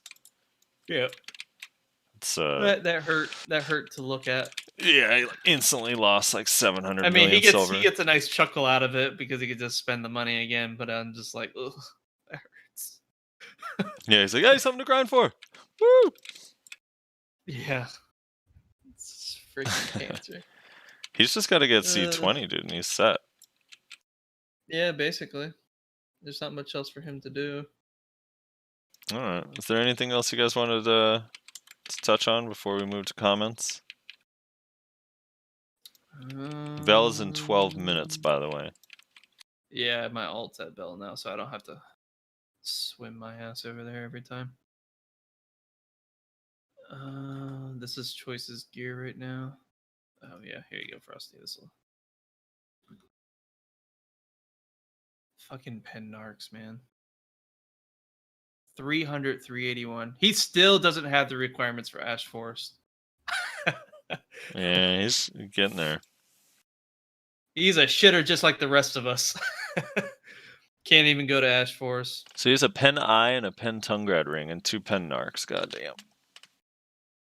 Yeah, I didn't even realize it was Pen. He has a Pen Tungrat ring and a Pen Rune ring. It's insane. Yeah. Actually insane. All right. Let me get to the comments here. One sec. You want me to do comments, or you got it? I got it. Maybe we should have Nayashe do comments. Ooh, Well, no, someone has to be able to read. Damn. Just kidding. Damn. It's fucking toxic. Oh, dude. I tease him. I think people are like, dude, Frosty's really mean to Nayashe, but I'm just kidding, dude. I'm trying to make Nayashe laugh in all my jokes. It's No, not. dude, my favorite comment on this episode was something like, this podcast is just becoming Frosty, Rezlar, and the guests shitting on Nayashe for being a Maywa, and I'm all for it. That's so toxic. Yeah. All right. Let's see. Here, I'll read them. Alrighty. All right. So sort it by newest Sort first. it. Yeah, sort it by new. Sort it by newest first. All right, here we go. Oh God, that's right. I have to read these names. Yeah, that's the best part, dude.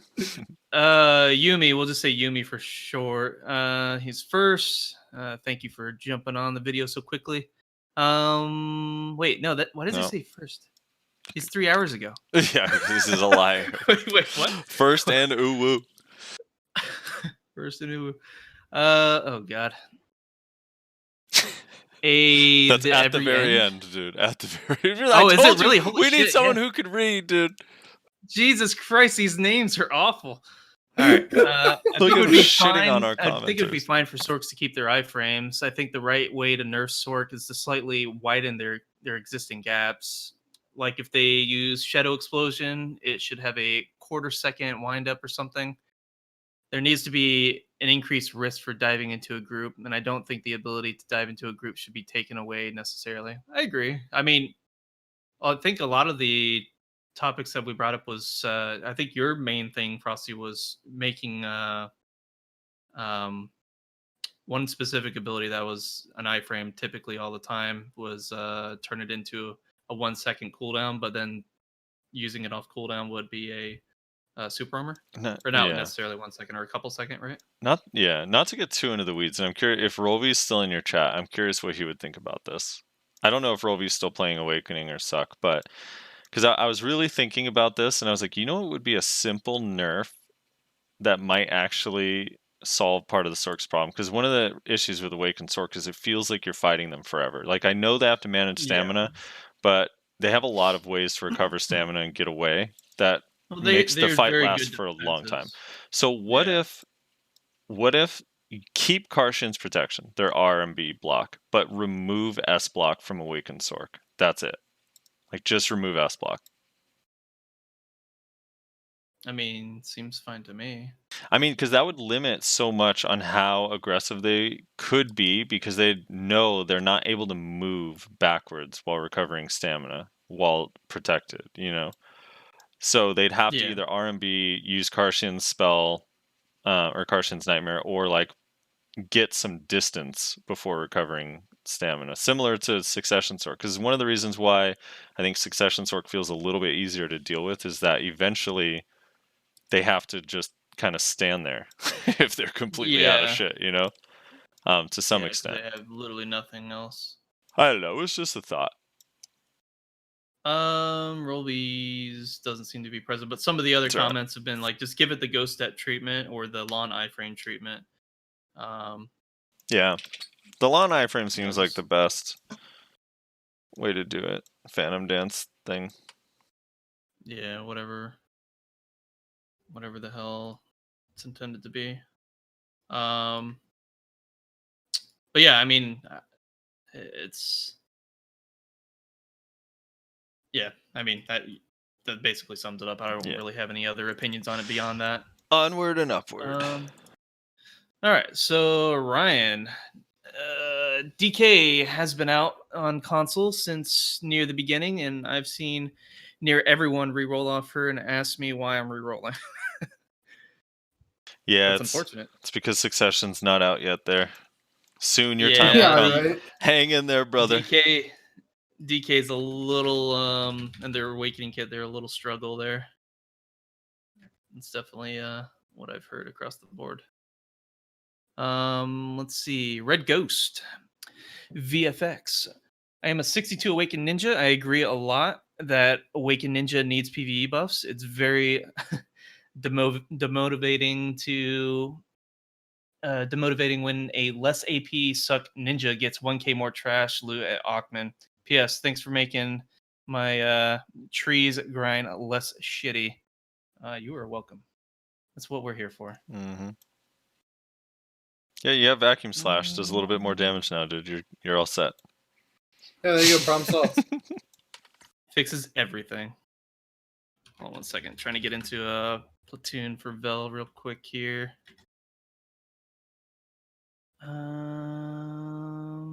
Cool. We're in platoon. All right, cool. So next we got Danielle. Basically, the show is about Nayashe being destroyed by Frosty and Rezlar, and the guest by Mewa memes. I love it. Yeah, that's painful. It's painfully true. Frosty he has to wail on me every time with the Mewa stuff. Typical Flare of the Month reroller. Am I right? Yeah, basically. One day, Frosty will switch to Mewa and he'll experience the truth. Rezlar and wants. then he'll probably say it's OP. Jimmy Lang wants Rezlar to read the next comment. I need to read the next comment? I'll post it in chat for you. Okay. Why do I have to read it? Oh, You requested. There. He requested. Okay. Ooh, say it, Rezlar. Fucking say it. All right, that's a ban. Let me just log into my. Let me log into that account real quick, and I'll. Okay, and that's a ban. Done and done. Tim says, as long as Frosty isn't the one being RNG carried, I'm okay with it. Hell yeah. And what's the I'll comment have under you that? know. I'll have you know, Tim. I one tapped I had the Ruins Ring yesterday and a Triad Ruins Ring. You're a little early on that, Tim. Straight for profit. All for profit. Fucking hell. He also What's it like being blessed by Prolobus? Well, I mean, when you have to defend it day in and day out, I think it's earned, you know? Oh, yeah. They not give you your paycheck last month, so they're making up for it or something? Well, yeah, they're at home. They can't write checks. It's toxic. Alright, let's see. Someone anonymous. Relatively new, 2 months. Casual life skilling Kuno here. Nice. Welcome to the cancer that is BDO. While I don't really have much interest in PvP, I still love learning more about the game and listening to you talk about it. So keep up the amazing work. Well, thank you. Thank you for the compliments. Life skilling Kuno. It's not a bad choice with the busted succession movement. It's probably really good at getting from tree to tree. Yeah, there you go. It'll definitely get you from each pack really quickly. Pro tip, if you're overweight, put Ghost up on your hotbar. Exploit for days. Exploit, dude. That's cheats. First choice, exterior cleaning. All right, so as always, great content, man, dudes. Hey, thank you. I love the name though. Yeah. I couldn't tell where the name stopped and the comment began. I couldn't figure it out.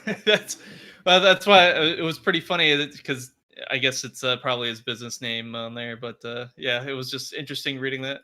First choice exterior cleaning. All right, so yeah, we're just gonna call you Justice. Justice, I had a Musa dude try to kill me every AP gain he made, and go I need more AP. I was evasion build and he was full human damage. These are the people who want evasioners. I have 300 accuracy and 300 AP, and I can't kill full evasion. I mean, yeah. But Musa does have actual accuracy issues with Awakening. I mean, it's a lot better with Succession. Yeah, I could see it. But the irony is, like, I actually just ran into one of these mooses the other day that he was saying there's no reason why you should be able to kill me and I can't kill you because we were like fighting. And I had more DP than him, but he couldn't kill me in a full combo. He'd bring me to like 10%. And then he's wearing Lieber and Often. And I'm like, dude, like, that's exactly why. Why did you even go Often if you're having a hard time against evasion builds? Right.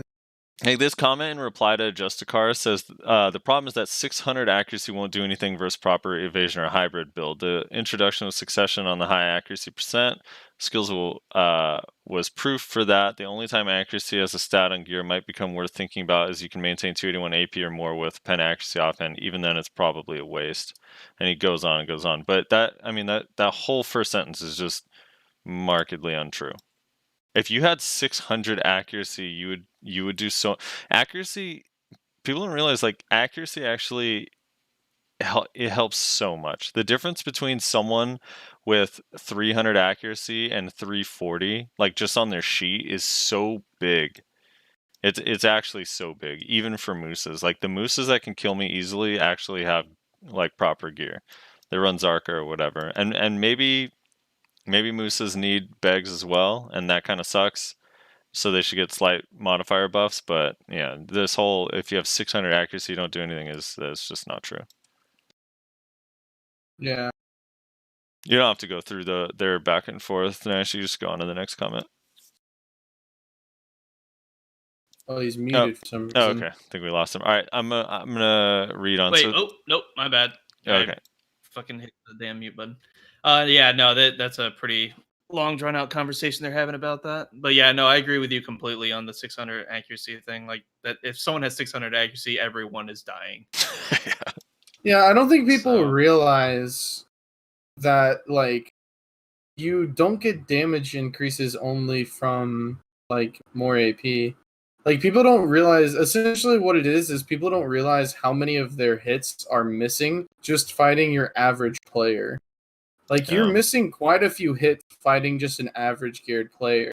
And if you just rapidly increase your accuracy, you'll hit a lot more of those hits, therefore resulting in a lot more damage. And I think people think that, well, if I'm fighting an average geared player and I have an average amount of accuracy, then I'm hitting 100% of my hits, and that's just not true. Right. The other thing too is like if you, no matter what class you are, if you're let's just say you're 285 AP or 289 AP. We'll just say 289 AP because everyone usually you get to that point and you feel like I should be able to kill everyone. So if you get to 289 AP and you're fighting against someone that's evasion and you can't kill them, 293 AP is not the solution. Like that, it means you need to get accuracy. Do everything you can. Make sure you have Elcar crystals. Make sure you put Kaffir stones in your offhand. Make sure you're using a Zarka. Start Kaffircing your Zarka if you have to put Kaffir stones in your Dandy to get the accuracy on that too. Like whatever you can to boost your accuracy instead of spending 13 billion silver getting to 293 AP and then being like, dude, I still can't kill this. This isn't fair. What the fuck? I mean, that's how I am every day. Yeah, put accuracy add-ons on your skills. There's some things you can do. Yeah, there's definitely things to do. You know, escape, just task manager end game. I'm not saying it's perfect. Uninstall BDO. If Musa needs a little bit more accuracy modifiers on their skills, so be it. Like I'm not saying they don't. I'm just saying if your expectation is I should be able to use often Liber gloves, not use Elcar crystals, instead use human damage, and I don't have any accuracy in my offhand or my dandy and so on and so forth, and you think just stacking AP is going to help you kill evasion targets and you're just a victim because you're a Musa, that is just not how it works. Yep. Nope. Yep. Or you can just reroll Zerker and use this mythical 100% accuracy combo that everyone's using, but nobody can explain to me. High accuracy. High accuracy. All of your skills have high accuracy. Oh, dive! They don't, but okay. Dude. Dive. Zerker's like the one class that can just delete people through evasion. And yeah, Archer. But that's because of headbutt. It's not just headbutt, dude. Except it is. It's not, dude. It's just one of the many things. Even your grab does damage, dude. Your fucking grab actually does damage. Yeah, it does. 4 of them. Which is a little ridiculous. 4 of them, so you just rotate 4 grabs and I'm dead, dude. Dude, right? I actually saw the other day there was someone on Reddit saying like, why does Zerker's grabs do so much damage? They should nerf it. And then there was these other Zerkers that were like complaining about it. It's like, dude, like, no, it probably shouldn't do as much damage as it does. In all honesty, like your way of getting CC should not also take like 200 health off of their bar before you even start actually like doing a combo. I don't know. Yeah, but there's risk there's a little bit of risk involved, especially in group play. So it's like the grab is kind of a big part of the play. So I actually don't mind it that much. Like if Ninja's grab was doing that damage, then I'd probably have a problem. But with Zerker one, yeah, I think it's fine. It's okay. I think I don't feel strongly about it one way or the other. If you made me pick a side, I would side with I think it should probably not do as much damage as it does. But I do have to say it does fit thematically, right? You're like being thrown around by this literal like giant. So I suppose you would take more damage than this fucking lolly kicking you. Yeah. Shit. Well. All right. So next comment. Stu, I hope BDO balanced. I hope BDO balanced both gear and class now. It's not fair for some classes does better at lower gear than some classes with higher gear. Also balance skill kit and protection. Wrong game, man. Wrong game. No, I mean, they're working on it. It's a constant progress. They're in denial on what some classes are doing, but they're trying. We'll give them that. But yeah, wrong game. Yeah, Maywant's still insane, but they refuse to nerf her. It's just, jeez, dude. Yeah. Oh shit, Bell's enraged. Dive, Oh. dive. Do we dive again? Fuck. I don't know. It's set enraged. Oh. Oh no, It looks like it's it dead. died. Never mind. Yeah, never mind. Talented sniping. Thank God. It's the age of Black Rose. Black Rose is fantastic. Wait, No, BR, BR Battle is Royale. Battle Royale. Yeah. The age of Yeah, Black I- Rose. Black Rose. As soon as I read the MOBA thing, then I realized what he was talking about. But yeah, no, at first I thought it was Black Rose. BR is fantastic. MOBA is trash. I mean, I guess it is kind of relevant with the the whole thing going on right now. Shit.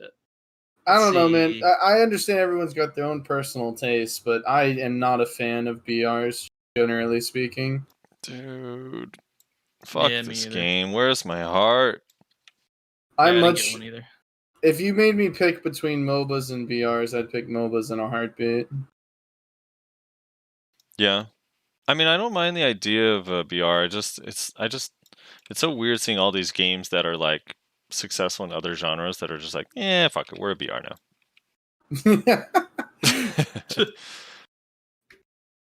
Oh my gosh, I got stuck on the side of a boat. Couldn't get off. I do have to anyways, say though, the newest Call of Duty BR, they actually added a couple things to make it like different from every other BR ever, and it actually seems like mildly interesting.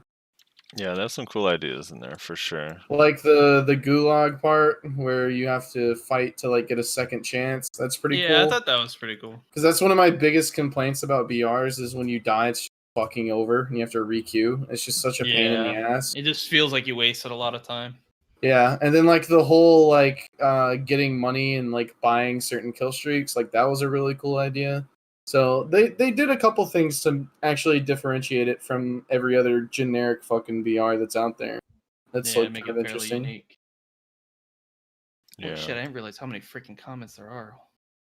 Yeah. All right, so You want me to continue on? You out has of breath? I got this, dude. No, I'm good. I'm All good. Talented got a couple more about Guardian being the most boring class. I literally wouldn't play the game if it didn't exist. Every other class in the game is like fucking anime samurai kingdom. So fuck that. True. Okay, that's fair, I guess. I can say as a Guardian fighting Musa with similar gear, it's pretty funny. Every class with a grab is quite a bitch, but a Musa, you can just kind of wait for them to try anything and then just SA and delete them. Yep, that's pretty much how it is, sadly.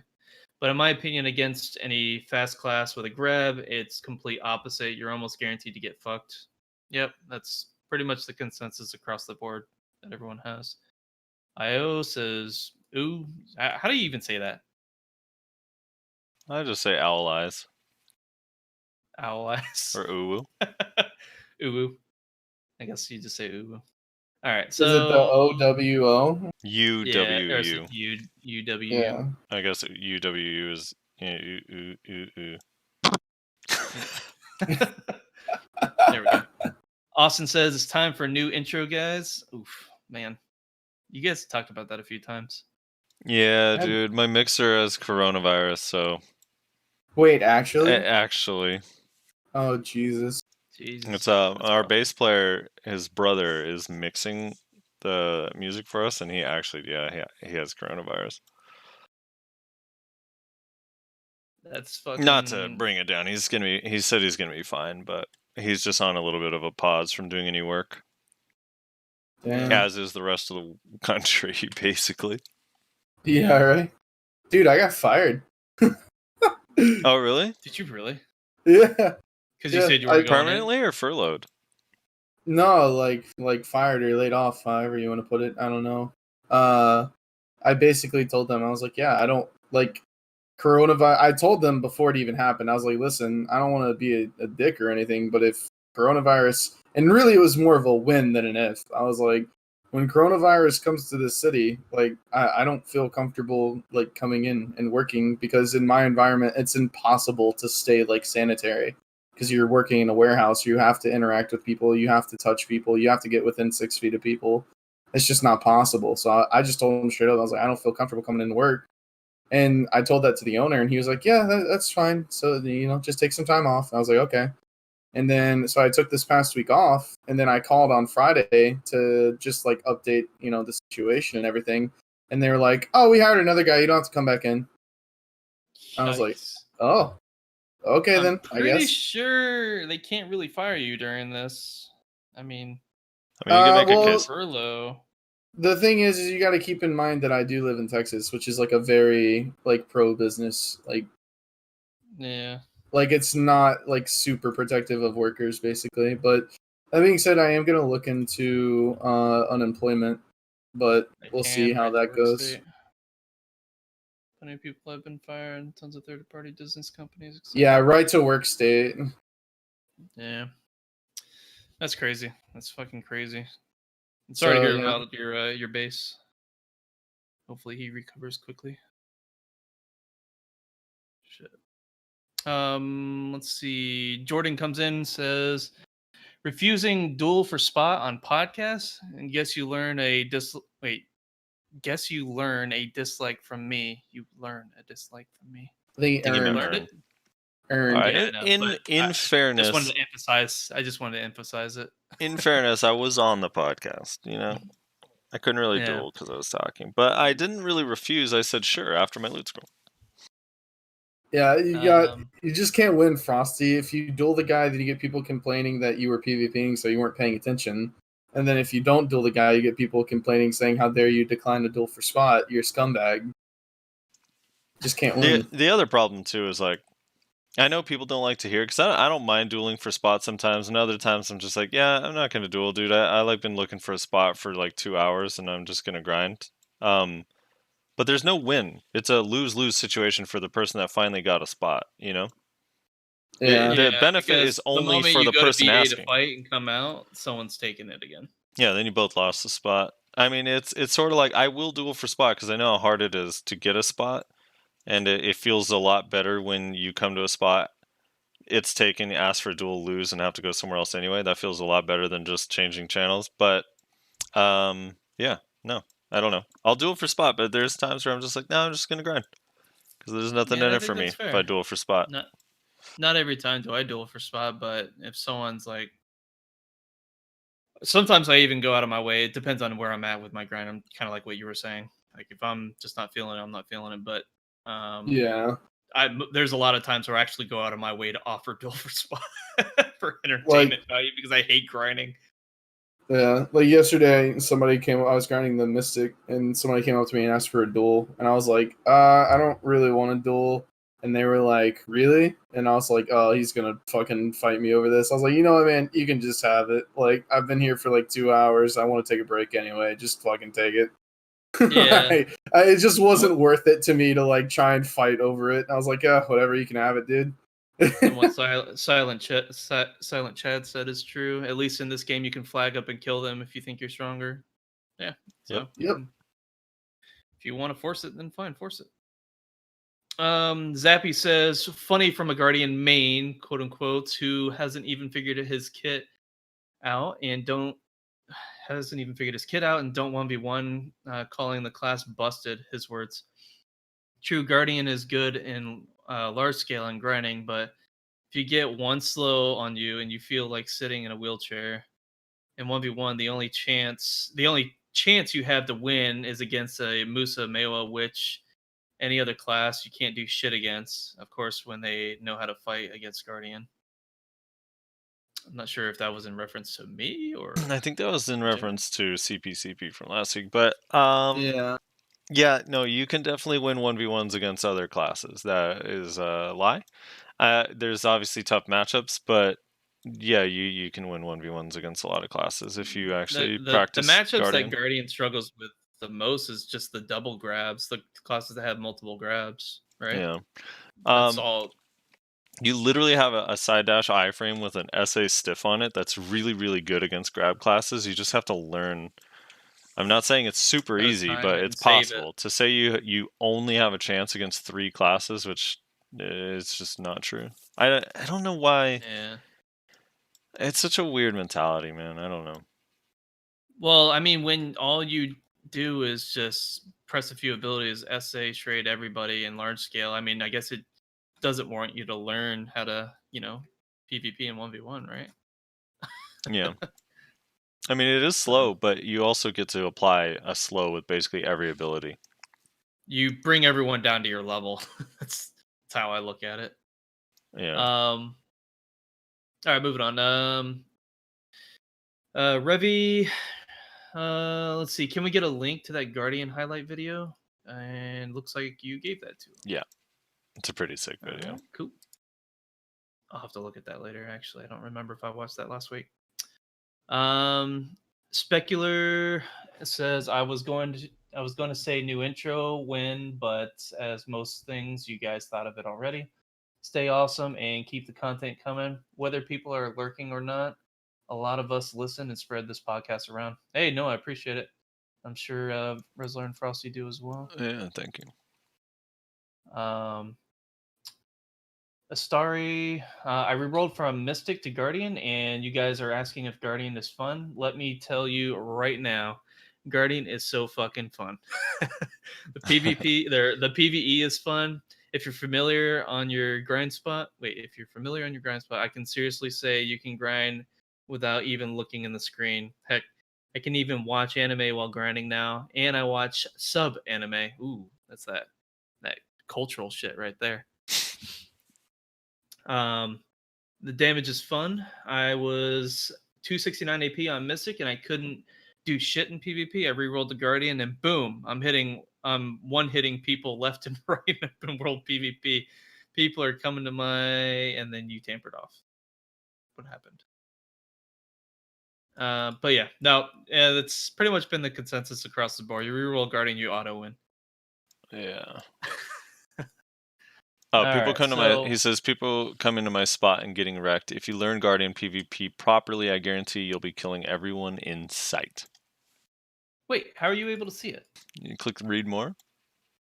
Or if you don't have read more, you might have to maximize the window. Sometimes it hides it if it's not maximized. Yep, that's it. You're right. Gets truncated. Yeah, that's weird. That does that. I didn't know it did that. All right. So WoW seriously says when you said done with successions, this means on Archer succession. Yeah, there's no Archer or shy successions, and someone answered that. Flow real smooth said that as well. Blood Diamond 78. Damn. Shut. Oh, in case you guys didn't know, the PlayStation Node War Siege community is pretty much dead since the consoles merged. PlayStation can't damage structures while Xbox can, so we literally can't compete, leading players to join life skill guilds. This problem has existed since BDO dropped on PlayStation and has yet to be fixed. Wait, really? That's still an issue? Oh my gosh, that's what is awful. Sorry? PS4 players can't damage structures in Node Wars. Oh, Jesus. Even after the merge. But Xbox players can. Yeah, that's fucking awful. Dude, I always knew Xbox was superior to PS4, dude. I said it back in the day. I mean, if you PS4 players just learned how to use your controllers a little bit better, maybe they'd be able to hit it,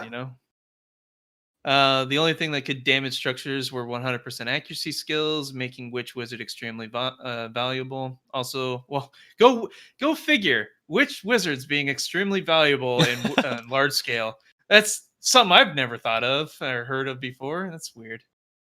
Also, Pearl Abyss, please nerf protected area or remove it. Fuck that skill in Node Wars. The side with the most PAs will most likely win all the time. No strategy involved, just PA and dive. Yeah, basically. Sadly. And Silent Chad says US is better than Japan. So random. Reference to the Xbox. The Xbox. I never thought about the Xbox versus PlayStation like that before, but it's actually kind of true, isn't it? Yeah, What? in a way, yeah. That Xbox US is made Japan. by Microsoft, a United States company. PlayStation Right. is made by Sony, a Japan company. So it's kind of like, it's funny. Yeah, it's definitely an interesting thought for sure.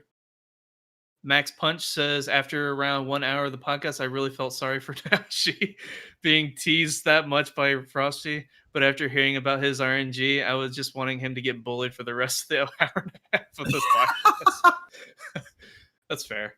To be fair, the RNG was actually insane. And it hasn't stopped yet. We're working on some more. Kenichi says, I'm so late because I haven't grinded for a while and I save your podcast for when I grind, but WC. What was the WC thing again? He's saying it. If you read the whole thing, he's telling you what it means. Oh yeah, I guess he does say it. But WC in the last episode where someone talked about Striker stuff is a shortened version of which. You are literally the only person I have ever seen do that. Yeah, whoever did that, I have never seen it either. I do remember back in the day in school, like people would write W/ for with. But yeah, I do that. I'll do that. Yeah. I just do W space. I don't even put the slash. I've never seen W/C. So I'm like, didn't I come up with something which can? I said which can or which could, right? That's what I came up with. That's what you said, yeah. Yeah, that's what that like seemed 4 like in the morning. The most. At like 4 in the morning on a Tuesday, you were just like, which can? It's which can? Yeah, if I can remember it, I was like, that's it. That has to be it. The middle of the fucking night. Clayton says, in the Ranger versus Ninja evasion complaint, understand that Ranger has the same, actually higher now, evasion buffs than Ninja has, and some of the highest, if not highest, melee burst damage in the game. Not to mention the ability to back off and attack from range as well. Ranger also gets a second Z buff that will give them a stacking 7.5% all evasion for an entire 60 seconds. No other class in the game gets something like that. Huge DR and evasion shreds, and decent all accuracy passive buff. Might want to rethink that matchup. And Wild seriously said it's probably DK suck or Ninja suck, talking about highest melee burst in all kits testing at 300 AP. If anyone's seen DK suck melee where they can one-shot people, yeah, that's true. Dude, what is Ranger like with an evasion build? Maybe I should reroll the Ranger. I haven't seen or encountered. I always thought Awaken Ranger is fun as fuck. I don't think I've ever encountered a Ranger that was evasion build, or at least if they were, I didn't notice. Yeah, they all get to 285 AP and quit the game. Pretty much, right? Basically. Clayton also says Jang's SS does gold bar boxes every month. Might be something there. Can't recall what that was in reference to. Yeah, gold bar boxes. Gold bar boxes. It's not clicking. Moving on. Cameron says, God damn, I love the tiers regarding Sorks. Main Sork since March 3rd, 2016, and will be unless they release a Diablo 2 style necromancer that can resurrect players. Oh my god, that would be so epic. I don't know about the resurrecting players part, dude. That have to fight for you for 2 minutes. AI controlled companion. Oh, that would be hilarious and demoralizing. Could you imagine? That awakens into a vampire. Keep them salty juices flowing. That would actually be fucking hilarious. Gold bar box is in reference to Shaka-2 seals. Oh, the Shaka-2 seals. Dude, I've always said, like, a necromancer, I don't know about bringing people back to life. Like, that's probably a little monkey. That would be hilarious. Could you imagine being... But we already have that. No one gets resurrected and controlled. Not controlled, but we have resurrection. Witch and Wizard have it. Well, yeah, but this would be like an actual ability where they would raise you from the dead and you would fight for them. But you don't get to control it. That would be hilarious. That would actually be hilarious. I don't know. I just think a necromancer, like a EQOA, EverQuest Online Adventures, like necromancer, where it's all like pet based and dot based. That would be like fun as fuck, in my opinion. Yeah. Silent Chat saying the Necro from Guild Wars 2 is pretty legit. Some power builds you can probably rip for BDO.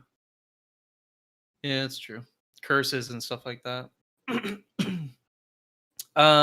Agent Nuki says, wait, you guys are using more than 120 FPS for pen armor, or 20 fail stacks, I'm sorry. 120 plus fail stacks for pen armor and weapons? Yeah, typically. I try. That's the Rezlar that's does the it, but yeah. That's the mistake, dude. That's the I mean, I mistake. buy my pen. I should but- just go for pen on like 50 stacks like fucking Rich does and just get pens easy. Yeah. Wes J. Finn, only a Mewa can get this triggered at a visual trailer. Hey, that trailer was fucking dog shit. I'm sorry. If you know how to play Mewa and you see all they're doing through half of it was fucking auto attacking, really? Come on. Come on. Let's see. Underscore has every time Frosty bullies Nayashe has me crying. Oh, he didn't do much of that today, thank God. It makes Nayashe cry too. Thank the Lord, dude. Makes me cry all week. I have to recover. It takes it a whole week. Nelson says, I love Strikers since I started playing BDO, but the damage scaling is really sad, and I rerolled due to that. Happy PA took my pearls for coupons. That's very unfortunate. I was just gonna say Queso81. Sorry for bombing your comments. Just wanted to mention my friend told me a story about being in a guild with Nayashe way back in the day. How Nayashe joined him at Fogan's, but story short, Nayashe used to be a perma red player. Yeah, I was for 3 months. I did it for 3 months back when I had like 230 plus AP.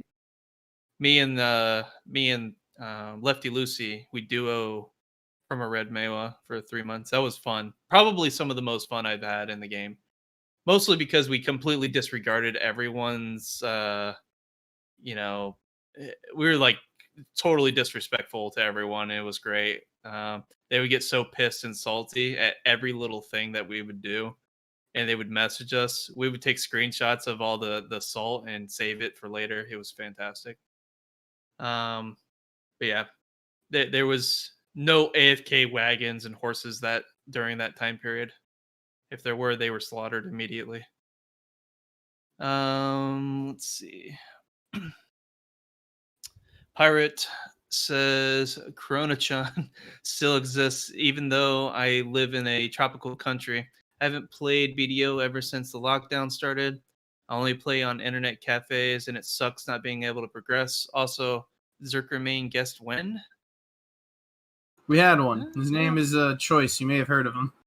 I feel When like we did have we one have every Choice on? day. Every podcast we have that's a true too. dumb Zerker man complain about something. I just want to see the Yeah, we had current Choice. state of Berserker.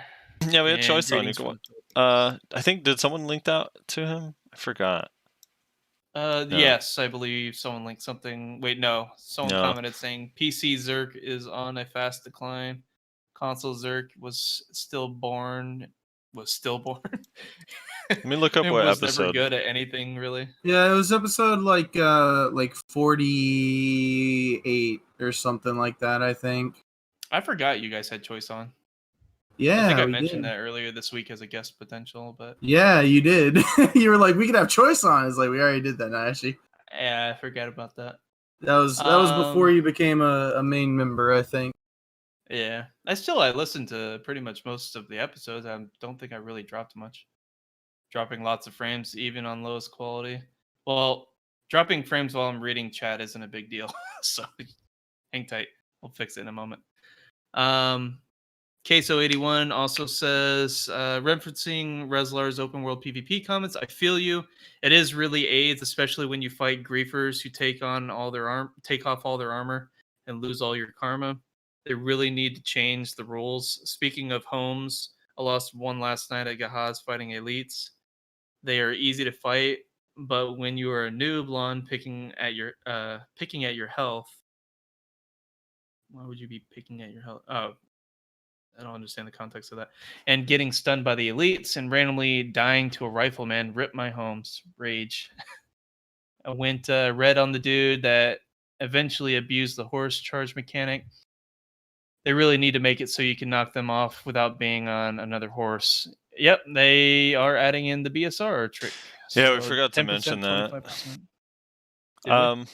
We talked about it last week, didn't Oh, we? did we? I forgot. Hold on. That episode, by the way, with Choice was episode 42, where we talked about G-Star, Zerker, Guardian, and Oh, yeah. Kuno Suck. Yeah. Damn, dude, G-Star, that feels like forever ago. Yeah, it was, dude. I mean, that was like, what, 18 weeks ago?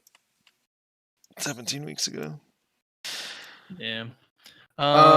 So yeah, in case we didn't talk about it last week, because none of us can remember if we did or not, they're making it to where 10, 25, and 50% BSRs will knock players off of their horses now, like the 100% do. So now if somebody's harassing you on a Doom horse, you'll be able to knock them off by using a 10% BSR skill. Yeah, and they also added, we forgot to mention this too, but Guardian now has 10, 25, and 50% BSRs on Global Lab and Rabam skills. So that'd be kind of cool. They look like utility abilities, but they do have them now. You know what they should have done is made the Rabams actually knock horses off. That probably would have been a bit too strong. Yeah, maybe for some classes. Think about like the Sork engulfing shadow with the 7-second cooldown. Knocking people Oh off yeah, their no, never mind. I take that back. All right, so 7 changes I want for Striker, bug fixes. I really want the falling animation fixed. Yeah, I've heard that a lot. Even Fake has said that. Like seriously, Lawn doesn't have that issue. Why does Striker? And I want my iframes to be more reliable. Right now the gaps are way too big.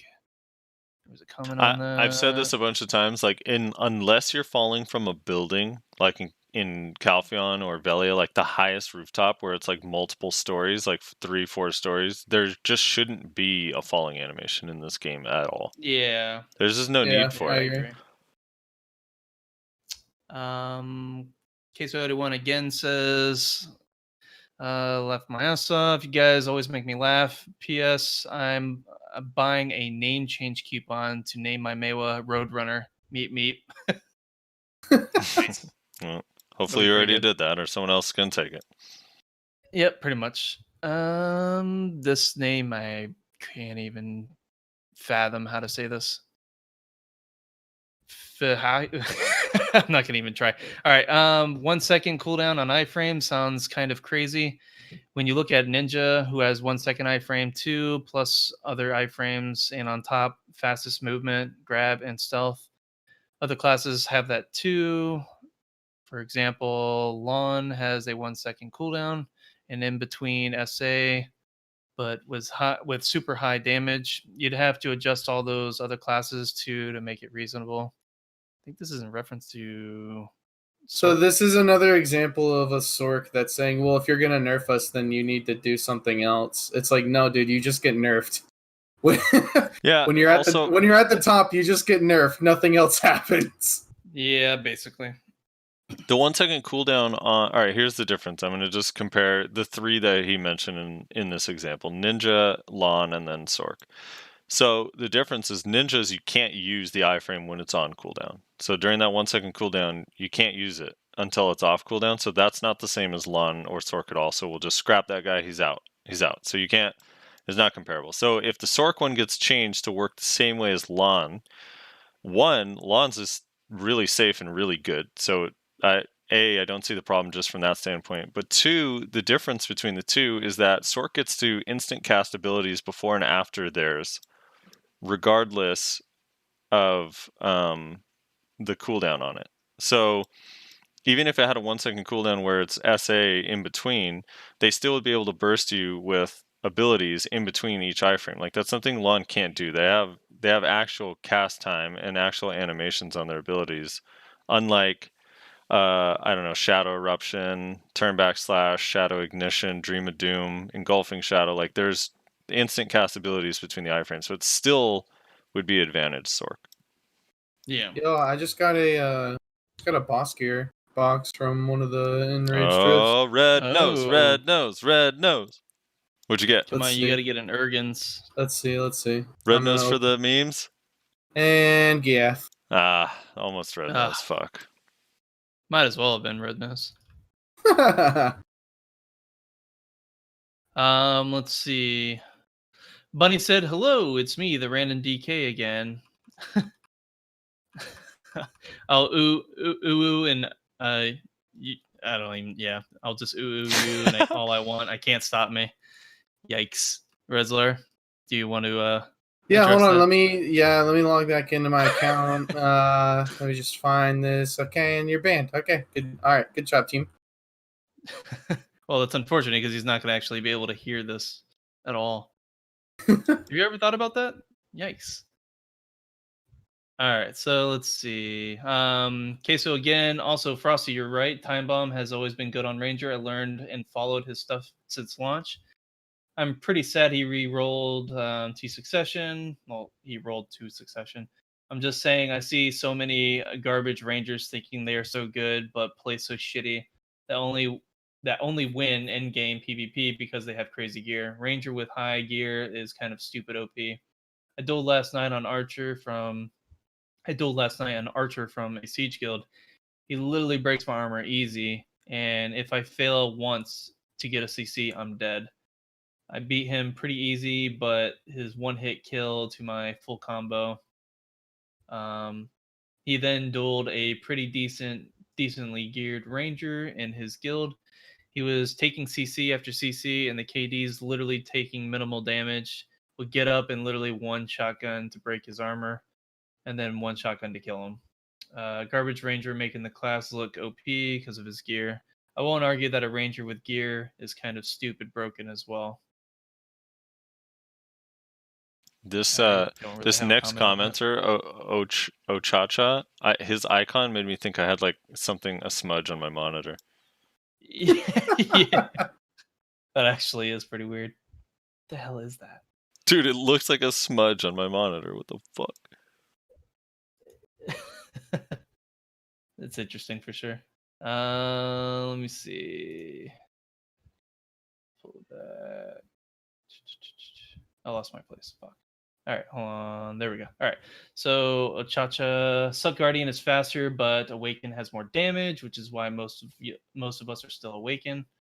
Yeah, I haven't really seen too many Suck Guardians at all. I think Suck's cooler though. Queso, Those lightning animations are just too good. yeah, and it's purple too, right? Mm-hmm. Yeah, it's pretty interesting looking. Queso also says, "Ha! I'm just throwing garbage out there. Just throwing garbage out there. Love you guys and the podcast. I'm just playing devil's advocate. I think you're basically doing multiple comments rather than putting those as replies under your initial comment that you're in reference to." Let me see. Steven says, "Your podcast has helped me a lot. Just started playing 3 months ago, and your info is awesome. I'm a 261, 265, 302 Musa."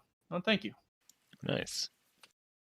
Blood Diamond 78 says, "I would love it if you had a guest DK mains on so I can hear all the DK problems and what changes they would like to see." Didn't you guys have Etsu on a while back? Yeah. We did, And like episode 20 or yeah, and Murmur mentioned that to him. Said episode 32, we have a DK on. Yep. And to Never. Steven Sosabi, who's the Musa, 261, 265, 302, welcome to Manshams for the next 5 months. something. Yeah, right. And then Blood Diamonds also said first bitch. All right. And you were. That's all the comments. Thank you guys for watching. Thank you guys for listening. We are on Spotify. I still have not heard back from iTunes. I sent Rezlar the link, so I think it should be in the next episode's description. And then I am streaming. Last week I actually did stream for a few hours, like 5. Did you really? Maybe I did. They grow up so fast. This week, because I'm just at home, so when I'm playing the game during the week, I'll be streaming probably a little bit early in the afternoon and then at night as well, like around after Node War time. So twitch.tv/SoFrosty. I'll put the schedule out in the Value Pack Discord before the end of the day today, so people could check that out. Make sure that you share the YouTube video with your friends, share it in different Discords, make sure people hear about the show, spread the word, get more people listening while they grind. And if you want to comment, make sure you comment on here. If you can, just put all of your comments into one thing and different sections, and then put a TLDR, and we'll read through it. But yeah, we always read comments on the show. Just make sure they don't get too crazy. Anything else? No, I think that's about everything. We already have a guest set up for next week, so if you want to know who that is early and possibly ask that person some questions that we will be answering on the next episode of the podcast, make sure you join the Discord and keep an eye out for the guest questions channel in that Discord. And other than that, make sure you leave a comment, tell us what you think, and we'll catch you guys next week. Sounds good. Don't exploit.